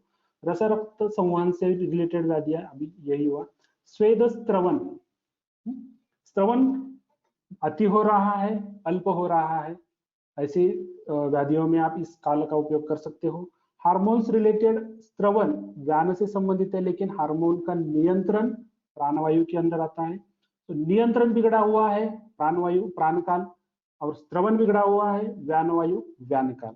स्त्री शरीर में इंपॉर्टेंट थी ना, स्त्री शरीर में योनि में शुक्र धारण नहीं हो रहा, ऐसे ऐसे व्याधियों में, ऐसे पेशेंट्स में आप व्यान काल उपयोग कर सकते हो। स्रोतस मुख विशोधन, जहां पे अवरोधित हुए हैं स्रोतस, स्रोतोमुख विशोधन, जो स्रोतस की चार ये घटक बताए हैं, उसमें स्रोतस मुख विशोधन के लिए व्यान काल का उपयोग कीजिए। आकाश का औषध प्राकृत रखने के लिए इस काल का उपयोग कीजिए। व्यान काल में उपयोजित व्याधियां कौन सी है, औषधियां कौन सी है, हरयोग, यह त्रिभुवन कीर्ति 1 भाग और 4 भाग गैरिक का पाठ है, यह ज्वर के अंदर हम लोग यूज कर सकते हैं। तो व्यानोदान काल, व्यान काल पर हम करेंगे तो रस रक्त से रिलेटेड जो ज्वर व्याधियां हैं, ज्वर की जैसी, उसमें प्रवाल पिष्टि जैसी जो आती है, जो रस का मतलब रसायन कार्म रस और रक्त का, उसमें प्रवाल का उपयोग होता है। चातुर्थक जैसी व्याधि है जो स्वेद पर काम करती है, मेदोपाचक मतलब मेद से रिलेटेड स्वेद, स्वेद स्त्रवन जो है अति हुआ अल्प हुआ, वहां पर चातुर्थक या मेदोपाचक, क्योंकि मेद और स्वेद का संबंध है। रसपाचक जो रस व स्रोत से रिलेटेड व्याधियां है। पटोलादि योग या रक्तपाचक जो रक्त व स्रोत से रिलेटेड है, लेकिन सार्वदेहिक है, दोनों भी व्याधियां सार्वदेहिक है, वहां पर इसका उपयोग कीजिए। पद्मकिट्ट मीन्स पद्मकाष्ठ और मंडूर भस्म, पद्मकाष्ठ 4 भाग और मंडूर भस्म 1 भाग, इसका उपयोग बृहन या रसायन चिकित्सा जहां पर अपेक्षित है, अस्थि मज्जा रिलेटेड रसायन जहां पर अपेक्षित है वहां पर, मतलब इवन दो ऑस्टियोपोरोसिस या अस्थिजन्य विकृति में भी इसका उपयोग होता है, या मज्जा विकृति से रिलेटेड संधिवात, यहाँ पर पद्मकिट्ट का उपयोग आप व्यान काल पर कर सकते हो। तो वो इनमें भेद क्या है, व्हाट इज व्यान काल एंड व्हाट इज उदान काल, मतलब मध्याह्न भोजन पश्चात सायं भोजन पश्चात, दोनों भी भोजन पश्चात ही है, फिर ऐसे क्यों, एक उदान है एक व्यान है, ऐसे क्यों, दोनों भी भोजन पश्चात, मध्याह्न है और सायं, लेकिन भोजन पश्चात है। तो यहाँ पर वायु और आकाश का आधिक्य है, यहाँ पर वायु और तेज का। यह सार्वदैहिक उपयोगिता में आता है, सार्वदैहिक व्याधियों में यहाँ पर ऊर्ध्वजत्वगत कार्यकारी है, धातु पोषण कर्म बल ऊर्जा वाक प्रवृत्ति में उपयोगी है, शीघ्र कार्यकारी है, यह शीघ्र कार्यकारी नहीं है, शारीर एवं मानस दौर्बल में उपयोग होता है। यहाँ पर सूर्य किरणों की उपस्थिति अपेक्षित है, सूर्य किरण रहना जरूरी है, और उस सूर्य किरण की जो किरणें होती है उनका जो अग्नि होता है उस अग्नि का सहयोग लेकर यह व्यान काल कार्य करता है। जो बोला गया है कि हृदय कमल का खुलना, प्रातः मतलब सूर्योदय होता है तो हृदय कमल खिल जाता है, और देखिए ये पुंडरीक के न सदृश्यम हृदयम, पुंडरीक मतलब पद्म कमल के जैसे ये हृदय दिखता है, और इसकी अगर पंखुड़ियां खुल जाती है सो सतु व्यानेन विक्षिप्तम सर्वान धातु प्रत्यर्पयेत, बराबर। सो हृदय मुख खुलना, हृदय का खिलना जरूरी है, वह व्यान काल में होता है, और हृदय बंद हो जाता है या फिर उसकी जो पंखुड़ियां रहती है वो मुंचिती बोलते हैं ना जिसको, मुंच जाती है, हृदय कमल का मुंजना, इसलिए व्यान पर जो रसरक्त होने वाला था वो उदान तक पहुंचता है, उदान वहां पे बल देना कार्य शुरू करता है। These are the drugs which are used in these both calls।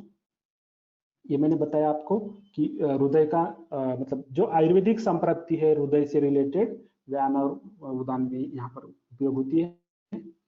Next one है समान काल, मध्यभक्तम या मध्य, भोजन के मध्य में जो अन्न सेवन औषध सेवन किया जाता है उसको समान काल बोलते हैं। मुंचती यह विशेष कार्य है, मुंचना मतलब सिकुड़ कर आना या ऐसे, अन्न और उदक में यह काल उपयोगित होता है, वायु और वायु का संगठन है, वात और पित्त यहाँ पर दोष का अनुबंध है।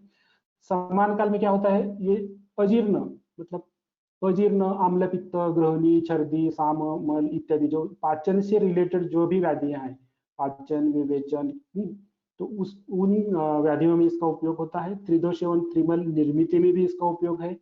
अस्वेद, अतिश्वेद, दुर्गंधि, क्योंकि पाचन अगर प्रॉपर नहीं हुआ तो क्लेद जो है मूत्र स्वेद यहाँ से निकलना शुरू हो जाता है, सो स्वेद दुर्गंधि जैसी व्याधियां जो हमने पहले केस देखी थी स्विगी बॉय की, तो वो यहाँ पर समान काल में ये थी। शुक्रार्तव निर्मिति जो है वो समान काल के अंदर आती है। शुक्रार्तव की निर्मिति जो है निर्माण करना, शुक्रार्तव देखिए पक्वाशय, आमाशय, दोष मल शुक्रार्तव, अंबुवह स्रोतो विचारी। तो शुक्रार्तव की जो निर्मिति है, कोई सी भी चीज की निर्मिति है समान काल के अंदर आती है। सार किट्ट विभाजन मतलब सार भाग और किट्ट भाग, और किट्ट में स्थूलमल और द्रवमल, इसका जो विभाजन है वह भी समान काल के अंदर आता है, यहाँ पर उसका विचार करना चाहिए। और समान काल के ऊपर औषधियां, जहां पर द्रवमल है मतलब पाचित और अपाचित मल बाहर निकल रहा है, वहां पर आपको समान काल के ऊपर भोजन के साथ औषधियां देना अपेक्षित है। तो व्हाट आर द मेडिसिन, लघु सूचक परपटिकल, परपटिकल समान काल में हम लोग यूज करते हैं, आपको पता है। चातुर्थक योग मतलब जो श्वेद से रिलेटेड विकृति थी उसमें मेदोपाचक जैसी औषधियां हम लोग यूज करते हैं। लशुनादिवटी जैसी अत्यंत उग्रपाचक औषधियां भी यहाँ पर उपयोग में आती है। पटोलादि योग मतलब रक्तपाचक और शीघ्र जो है, इसका उपयोग हम लोग मूत्राघात की जैसे मतलब ARF या CRF जैसी व्याधियों में हम लोग यहाँ पर करते हैं समान काल के ऊपर, क्योंकि सारकिट्ट विभाजन और उसमें से जो द्रवमल है वहां पर वो अपेक्षित है। सो नेक्स्ट वन इज अपान काल, प्रागभक्त या अन्नादव, अन्न के पहले। यहाँ पर जो है प्रतिलोम अपान को अनुलोम तथा अधकायस्य बलवर्धनार्थ, जो प्रतिलोम हुआ है अपान वायु उसको अनुलोम करना, तथा अधकायस्य बलवर्धन मतलब अधकाया जो है मतलब नाभि से नीचे जो भी पार्ट्स आता है उसको बलवर्धनार्थ बल देना। यहाँ पर स्रोत कौन से है, जो भरण पोषण और उत्सर्जन में से उत्सर्जन जो भी स्रोत है, पुरुष, मूत्र, शुक्र, अर्थ, यहाँ पे शुक्र नहीं आएगा उत्सर्जन में, लेकिन ये 3 उत्सर्जित स्रोतस है। यह शुक्र व स्रोतस पर भी अच्छा काम करता है। पृथ्वी और वायु का संगठन है यहाँ पर। अपान काल में क्या होता है ये सब आपको पता है। बस्ती, श्रोणी, मेढ्र, वृषण, वंशन, उरुचरः, विन्मूत्र, शुक्रार्तव, गर्भ निष्क्रमण आदि क्रिया। तो इन व्याधियों में अपान काल, भोजन पूर्व, दोपहर का भोजन और सायं भोजन के पूर्व जो काल आता है उसमें हम लोग इसका उपयोग करते हैं। इसमें कौन सी व्याधि आती है? मूत्राशमरी, गविनीगत और बस्तीगत। मतलब अगर मूत्राशमरी वृक्क में है तो समान काल पे उसका उपयोग करना चाहिए, और अगर मूत्राशमरी गविनी में है, यूरेटर में है, तो वहां पर, क्योंकि यह गति देता है अपान काल। अपान काल पर जो औषधि आती है वो अनुलोम गति होती है, और अगर वृक्क के अंदर अश्मरी है तो उसमें गति देने में मतलब नहीं है। अगर उसकी साइज ज्यादा है तो वो फंस सकती है गविनी में या यूरेटर में। सो वहां पर समान काल में उसका पाचन करना अपेक्षित है, और पाचन होने के बाद, उसका साइज कम होने के बाद फिर उसको आप अपान काल पे औषधियां दे सकते हो। परिकर्तिका, अर्श, गुदगत व्याधि जैसी व्याधियों में जो अपान काल के अंदर आती है, गुद रिलेटेड एनोरेक्टल डिसऑर्डर्स, अप्तार्थ, अल्पार्थ, कष्टार्थ इत्यादि रजव स्रोत से रिलेटेड व्याधियां जो भी हैं वह यहाँ पर उपयोग में आती है। यह इस काल में प्रीमैच्योर इजैकुलेशन, यूरिन रिटेंशन है, यूरिन इनकॉन्टिनेंस है, हाइड्रोसील, वेरिकोसील, हर्निया। हर्निया में भी क्या होता है?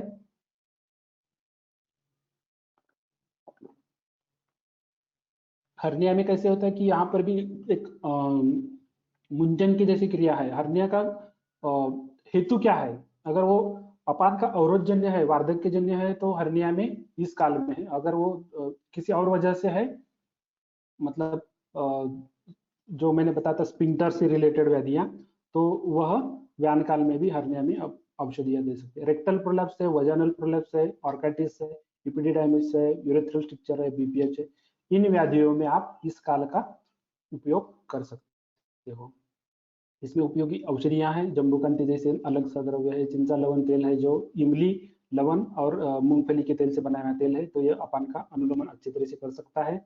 वार्धक्यजन्य व्याधियों में इसका उपयोग होता है। स्वप्न काल मतलब रात्रि भोजन पश्चात या फिर रात में सोते समय जो काल यूज होता है, तो मनोवा और मज्जाव स्रोत पर इसका उपयोग होता है। यहाँ पर आकाश महाभूत पर यह चिकित्सा होती है।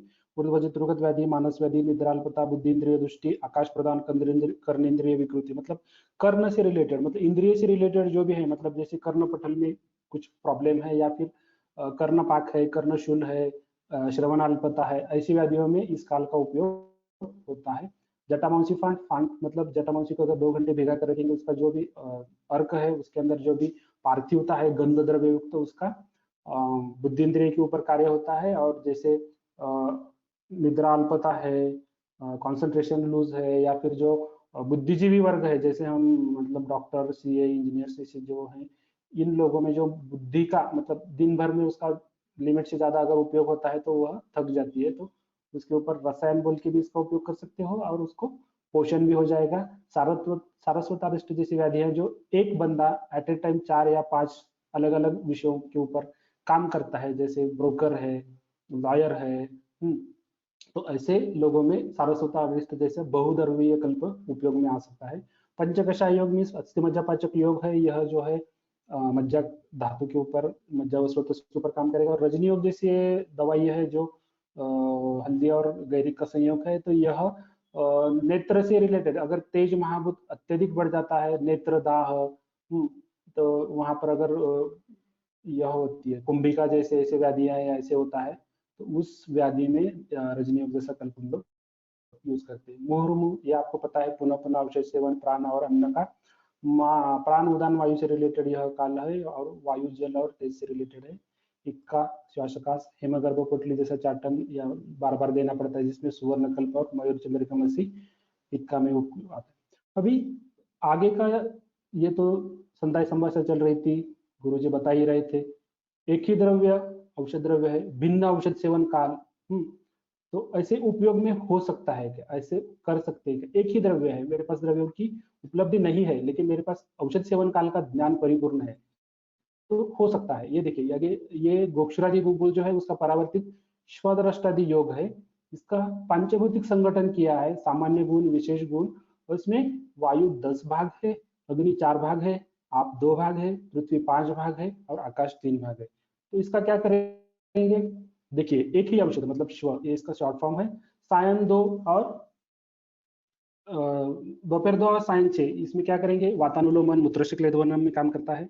प्रातः 6 सायं 6 में क्या करेगा, कफक क्षय में स्निग्ध गुण बढ़ाकर अग्नि काम करेगा, मतलब कफ ऑलरेडी क्षय हुआ है, जिसके अंदर कफ है ही नहीं है, ऐसे रोगी में यह इसका जो स्निग्ध गुण है, श्वदृष्टादि गुण का, जो इसके अंदर बहुत सारी द्रव स्वरूप में दवाइयाँ डिकॉक्स करते हैं, तो इसमें स्निग्ध गुण रहता है।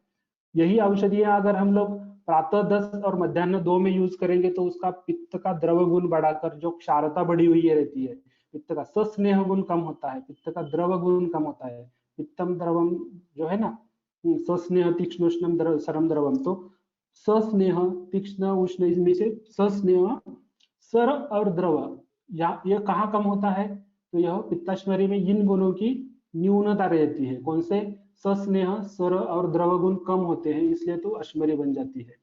ऐसे व्याधियों में भी सुबह 6 में भी आप यूज करो, और यहाँ पर भी सुबह 10 और 2 इस काल में भी, अगर पित्त का अनुबंध मतलब सूर्य राशि का यहाँ पर हमको सहचर्य मिलेगा। श्व में प्रातः 6, प्रातः 10, मध्याह्न, और ये मूत्राघात में हम लोग ज्यादातर ये ऐसे 4 काल यूज करते हैं। अपान काल में हम लोग मूत्राश्मरी, निर्हरण, शुक्रार्तव जो है, इन व्याधियों में इसका उपयोग करेंगे। समान काल में जो है अश्मरी पाचन, मैंने अभी जो बताया, अश्मरी पाचन तथा मूत्रोत्पत्ति में समान काल में हम लोग शिवादृष्टादि को यूज करेंगे। और मेंस्ट्रुएशन साइकिल में अगर पेनफुल मेंसेस है तो उसमें अगर 5 दिन पूर्व अगर हम लोग शिवादृष्टादि गुण जैसा स्निग्ध द्रव सरगुण वाला अगर कल्प देंगे तो जो क्लॉटिंग्स है वो क्लॉटिंग्स कम होती है, और पेन जो है वो कम होता है। ब्लीडिंग में जो क्लॉटिंग आती है वो क्लॉटिंग्स भी कम होती है, ड्यू टू क्लॉट पेन रहता है, तो वो क्लॉट कम होता है और पेन कम हो जाता है। मिनमिन गदगद, ऐसे जो उच्चारण में जो जहाँ पे डिफिकल्टी आती है शब्द उत्पत्ति या वाक्य उत्पत्ति में, तो वहां पर हम लोग शिवादृष्टादि गुण ही निशा काल में या मज्जावस्रोत से रिलेटेड जो है वहां पर हम लोग उसका उपयोग कर सकते हैं। सो शिष्य गुरु जी से पुनः प्रश्न करते हैं कि अनुपान में कौन से द्रव्य उत्पन्न, मतलब कौन से अनुपान का अभी तक हमने उल्लेख किया, दूध है, घृत है, घृत और दूध एक साथ दे सकते हैं। अपान काल में रात्रि समय अगर कॉन्स्टिपेशन कठिन मल है तो वहां पर हम लोग यह स्निग्ध उपयोग कर सकते हैं। रात्रि का अपान काल सादा मतलब पानी है, पोषण जल है, स्वांगशीत जल है, स्वांगशीत जल परिपाठा के साथ पोषण जल, जहां भी अवरोध कम करना है। धान्य फांट मैंने बताया है। गोंद का जल अगर जहां पर स्टिकी मतलब क्षारता बढ़ गई है और श्रम या फिर मतलब पकड़कर होल्ड करके रखना कम हो गया है, ऐसे व्याधियों में गोंद का जल हम लोग यूज करते हैं। घृत वर्जित गोंद भी अस्थि पोषक या अस्थि क्षयजन्य व्याधियों में उपयोग में आता है। गुड़, आपको पता है, मधु, मूली का रस, ज्यादातर सुबह 6 के काल में मूली का रस अवरोध कम करने के लिए, पाचन के लिए इसका उपयोग आता है। जम्बूत्वक फांट, ये जो है ये अत्यार्तव जैसी जो क्रियाएं हैं, जहां पर अपान वायु के अंदर की जो पृथ्वी रहती है, जो धारण करने की क्षमता है पृथ्वी की, वह कम होती है। तो अत्यार्तव, प्रीमैच्योर इजैकुलेशन, अत्यार्तव, या फिर अगर ब्लैडर टोन कम होता है, बार बार हंसने के बाद भी अगर हल्की सी मूत्र उत्पत्ति होती है, तो ऐसे रुग्णों में हम लोग यूज कर सकते हैं इसका। रसाला या श्रीखंड जो रसाला बनता है तो उसका उपयोग हम लोग प्रतिशाय, पिनस, मतलब जहां पर उष्ण गुण वृद्धि की वजह से रुक्ष गुण बढ़ जाता है, द्रव गुण कम हो जाता है, पृथ्वी कम होती है, तो ऐसी व्याधियों में रसाला, मुसम्मा या ऑरेंज जूस, जिसको हम लोग भरण के लिए मतलब रात्रि जागरण करने वाला अगर पेशेंट है, रुग्ण है, तो उसकी जो क्षारधर्मी उष्णता बढ़ी हुई रहती है, तो उन व्याधियों में, उन रुग्णों में इस अनुपान द्रव्य का उपयोग होता है। तो अगेन एक प्रश्न आता है कि night duty workers and second shift workers में इसका विचार कैसे करें। तो देखिए, अहोरात्र में यह तो कॉम्बिनेशन सेम रहेगा, लेकिन वहां पे सूर्य किरणों की अनुपस्थिति रहने की वजह से ऑलरेडी अग्नि कम है। समान वायु दृष्टि हेतु में रात्रि जागरण और दिवास्वप बताया है।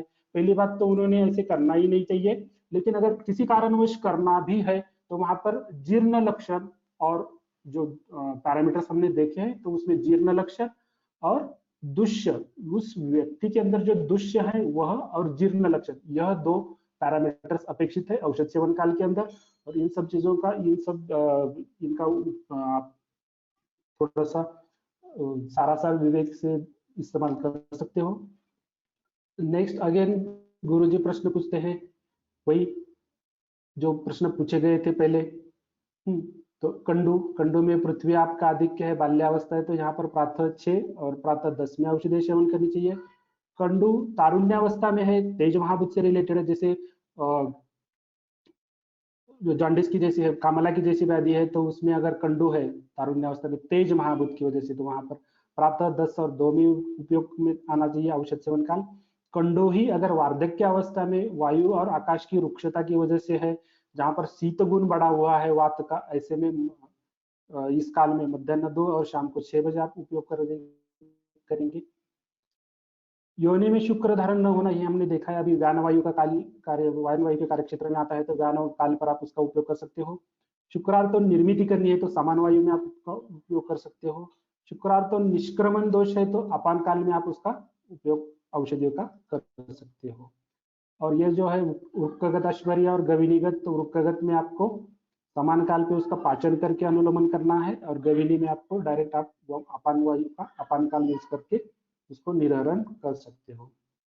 सो वो व्हाट इज द, मतलब इसका उपयोग क्या है, इसका मतलब मुझे ट्रीटमेंट में इसके क्या बेनिफिट्स मिलेंगे, तो टू द पॉइंट ट्रीटमेंट होगी, not the around the point. अगर आप किसी कारणवश आपकी औषधि मतलब गलती से कोई अलग औषधि भी जाती है, तो उसका रिवर्स इफेक्ट भी उतनी आपको क्विक मिलेगा। टू द पॉइंट ट्रीटमेंट है, not the around the point treatment है। अल्प औषध मात्रा में आप उसका उपयोग कर सकते हो, चिकित्सा कालावधि अल्प हो सकता है, रुग्ण तथा वैद्य दोनों में फायदेमंद है, कॉस्ट इफेक्टिव भी है। और last one but not least, the Nisarga की संपन्नता जो है उसको स्थिर कायम अचल रखने में भी, क्योंकि औषधियां कम लगेंगी तो निसर्ग की हानि भी कम होती है। शिष्य गुरु जी से प्रश्न करते हैं कि मतलब ऐसे चल रहा था, तो वहां पर एक आंग्ल वैद्यक चिकित्सक जो रहते हैं ना, जनरल प्रैक्टिशनर, तो उनमें जो काल आते हैं, तो एक जो लड़का था उन शिष्यों में, तो जो कॉर्नर में बैठा था, ज्यादातर ऐसे आपके आजू बाजू में भी रहते हैं, इतना सब कुछ सुनने के बाद भी ऐसे कुछ थोड़े से अलग प्रश्न आते हैं कि जनरल प्रैक्टिशनर तो ऐसे ये काल यूज नहीं करते, फिर उनमें कैसे रिजल्ट्स आते हैं, क्या होता है। तो उन लोगों के लिए यह है कि क्रोनोथेरेपी, क्रोनोथेरेपी क्या है, तो कोऑर्डिनेटिंग बायोलॉजिकल रिदम्स, मतलब नाद जो है biological rhythms with the medical treatment is called chronotherapy. Awareness of the recent research work जो है टुवर्ड्स अप्लाइड एस्पेक्ट ऑफ काल is evidence in the form of chronotherapy and chronopharmacology. Our body's rhythms, also known as biological clocks, take their cue from the environmental and the rhythm of the solar system. तो इनमें एक connection रहता है, frequency matching होता है, तो उसका भी अभी आविष्कार हुआ है। It considers a person's biological rhythm in determining the timing and sometimes the amount of the medication to optimize the drug desired effect and minimize to under desired the ones. तो ये अभी चल रहा है आपके आजू बाजू में, हमारे आजू बाजू में दिख रहा है। Drugs that are reformulated as a chronotherapeutics are regulated by the Food and Drug Administration. This is the important factor. Chronotherapeutics presents new challenges to the regulators and scientists alike.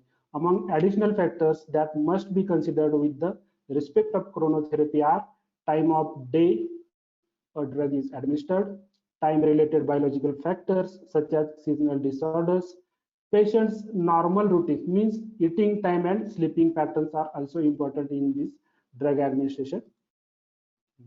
यह आपने सब कुछ देखा है, यह जिसे नोबेल मिला था क्रोनोबायोलॉजी, इसमें भी बताया है कौन से वक्त में कौन सा सिक्रेशन होता है, कौन से हार्मोन्स होते हैं, डीपेस्ट स्लीप कब होती है, बोवेल मूवमेंट्स कब ज्यादा रहते हैं, मेलाटोनिन कब होता है, हाईएस्ट बॉडी टेम्परेचर कब रहता है, हाईएस्ट ब्लड प्रेशर कब रहता है, बेस्ट कोऑर्डिनेशन। मुझे बिल्कुल भी कंपेयर नहीं करना है, I am just awaring of you about the what is the scenario around us. Otherwise मैं अपना जो शास्त्र है वो परफेक्ट है, फुलफिल है, लेकिन वो विद्यार्थी ने जो प्रश्न पूछा था उस प्रश्न का आंसर करना जरूरी था, इसलिए इन सब चीजों का। This is the PubMed published article. PubMed आप सबको पता है, आप रिसर्च स्कॉलर्स हो आप, जिसे मतलब जिसने इसमें काम किया है, तो पबमेड में अगर आर्टिकल पब्लिश होता है तो ज्यादा उसको ऑथेंटिसिटी रहती है। सो पबमेड में तक इन क्रोनोथेरेपी, क्रोनोफार्मेसी के ऊपर काफी सारे आर्टिकल्स हैं, आप देख सकते हो। तो जो लड़का मुरझाया हुआ था, जिसका पूरा ये चला गया था, वो अभी खुशी के मारे हंस रहा है, क्योंकि जो शिष्य औषध सेवन काल को थोड़ा सा हल्के में ले रहे थे, उनके लिए गुरुजी ने काफी सारा ज्ञान वहाँ पे संबोधित किया। और इस पात्र में वो लड़का, वो शिष्य मैं हूँ, और वो गुरुजी आपके सामने हैं। सो ऐसे सुहृद, गुरु, मार्गदर्शक, मित्र, इनको मैं नमन करता हूँ, और जिन्होंने जो कुछ भी पढ़ाया। सो this is for you and for me also. भगवान धन्वंतरी हमें सब वैद्यों को उत्तम उत्तम आयुर्वेद श्रवण करने की, आयुर्वेद पर उत्तम उत्तम वार्तालाप करने की, तथा आयुर्वेद के तत्वों पर चलने की ऐशना, प्रेरणा, शक्ति दे, यही प्रार्थना। धन्यवाद। और सबसे इम्पोर्टेंट, आप सब लोगों ने इतनी देर तक मुझे सहन किया। आपने मेरा जो भी है, मतलब इसमें जो भी गलत है वो आप छोड़ दीजिए, जो कुछ अच्छा है, जो कुछ आप ले सकते हो, सारे किट्टे विभाजन कीजिए उसका, और जो भी सार भाग है वो आपका है, जो किट है वो मुझे लौटा दीजिए। धन्यवाद। Thank you so much, sir.